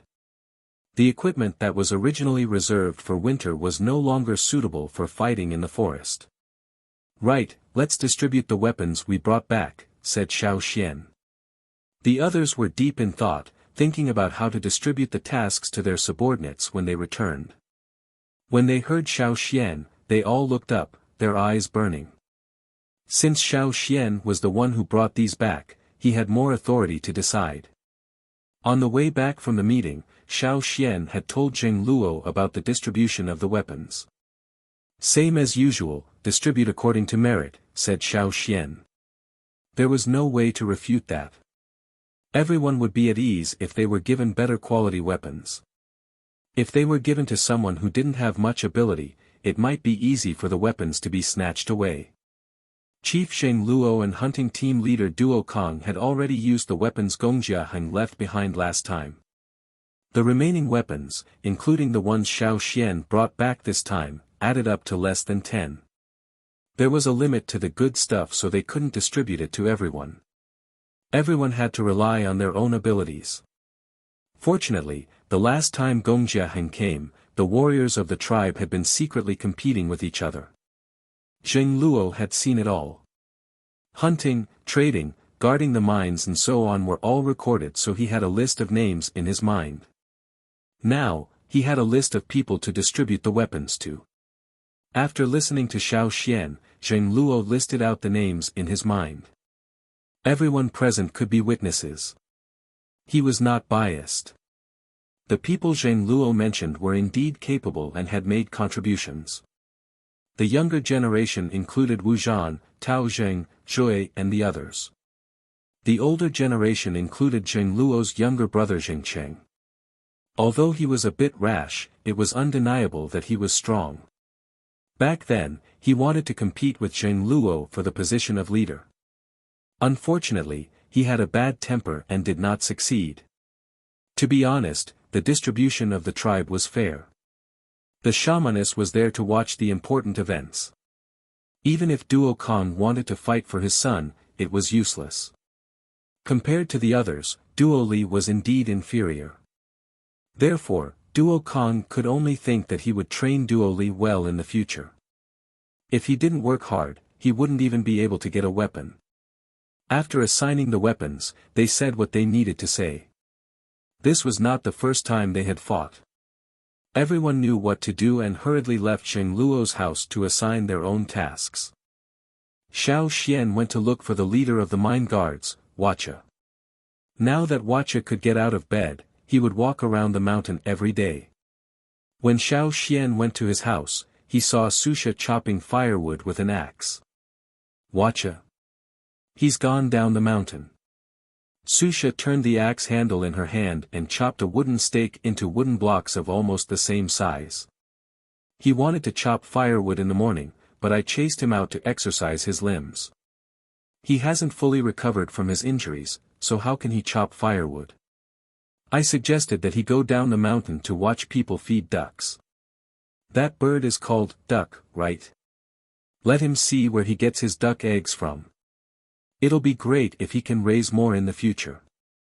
Not only did he not chop firewood, he was also chased out to watch the ducks. One could only imagine how depressed Wuxia was. Xiao Xian smiled and thanked Susha before walking down the mountain to the duck shed. Most people now knew that the tribe was going to rob the salt mines. The atmosphere in the tribe was a little tense and serious. The few families that Xiao Xian passed by were all preparing for the battle. Some of them had to sew animal skin clothes and bags by themselves. Some of them had not awakened their totemic power, and even with their bone needles, they couldn't pierce through the thick ferocious beast skin. They could only sew ordinary animal skin bags and make straw ropes. Xiao Xian found Wuxia at the duck shed. Wuxia was talking to the person taking care of the duck shed. When the person saw Xiao Xian, he hurried over and reported the situation in the duck shed. It was more or less the same as before. However, the ducks who were willing to stay in the tribe were less active in the day and often stayed in the shed. The green duck was still the same.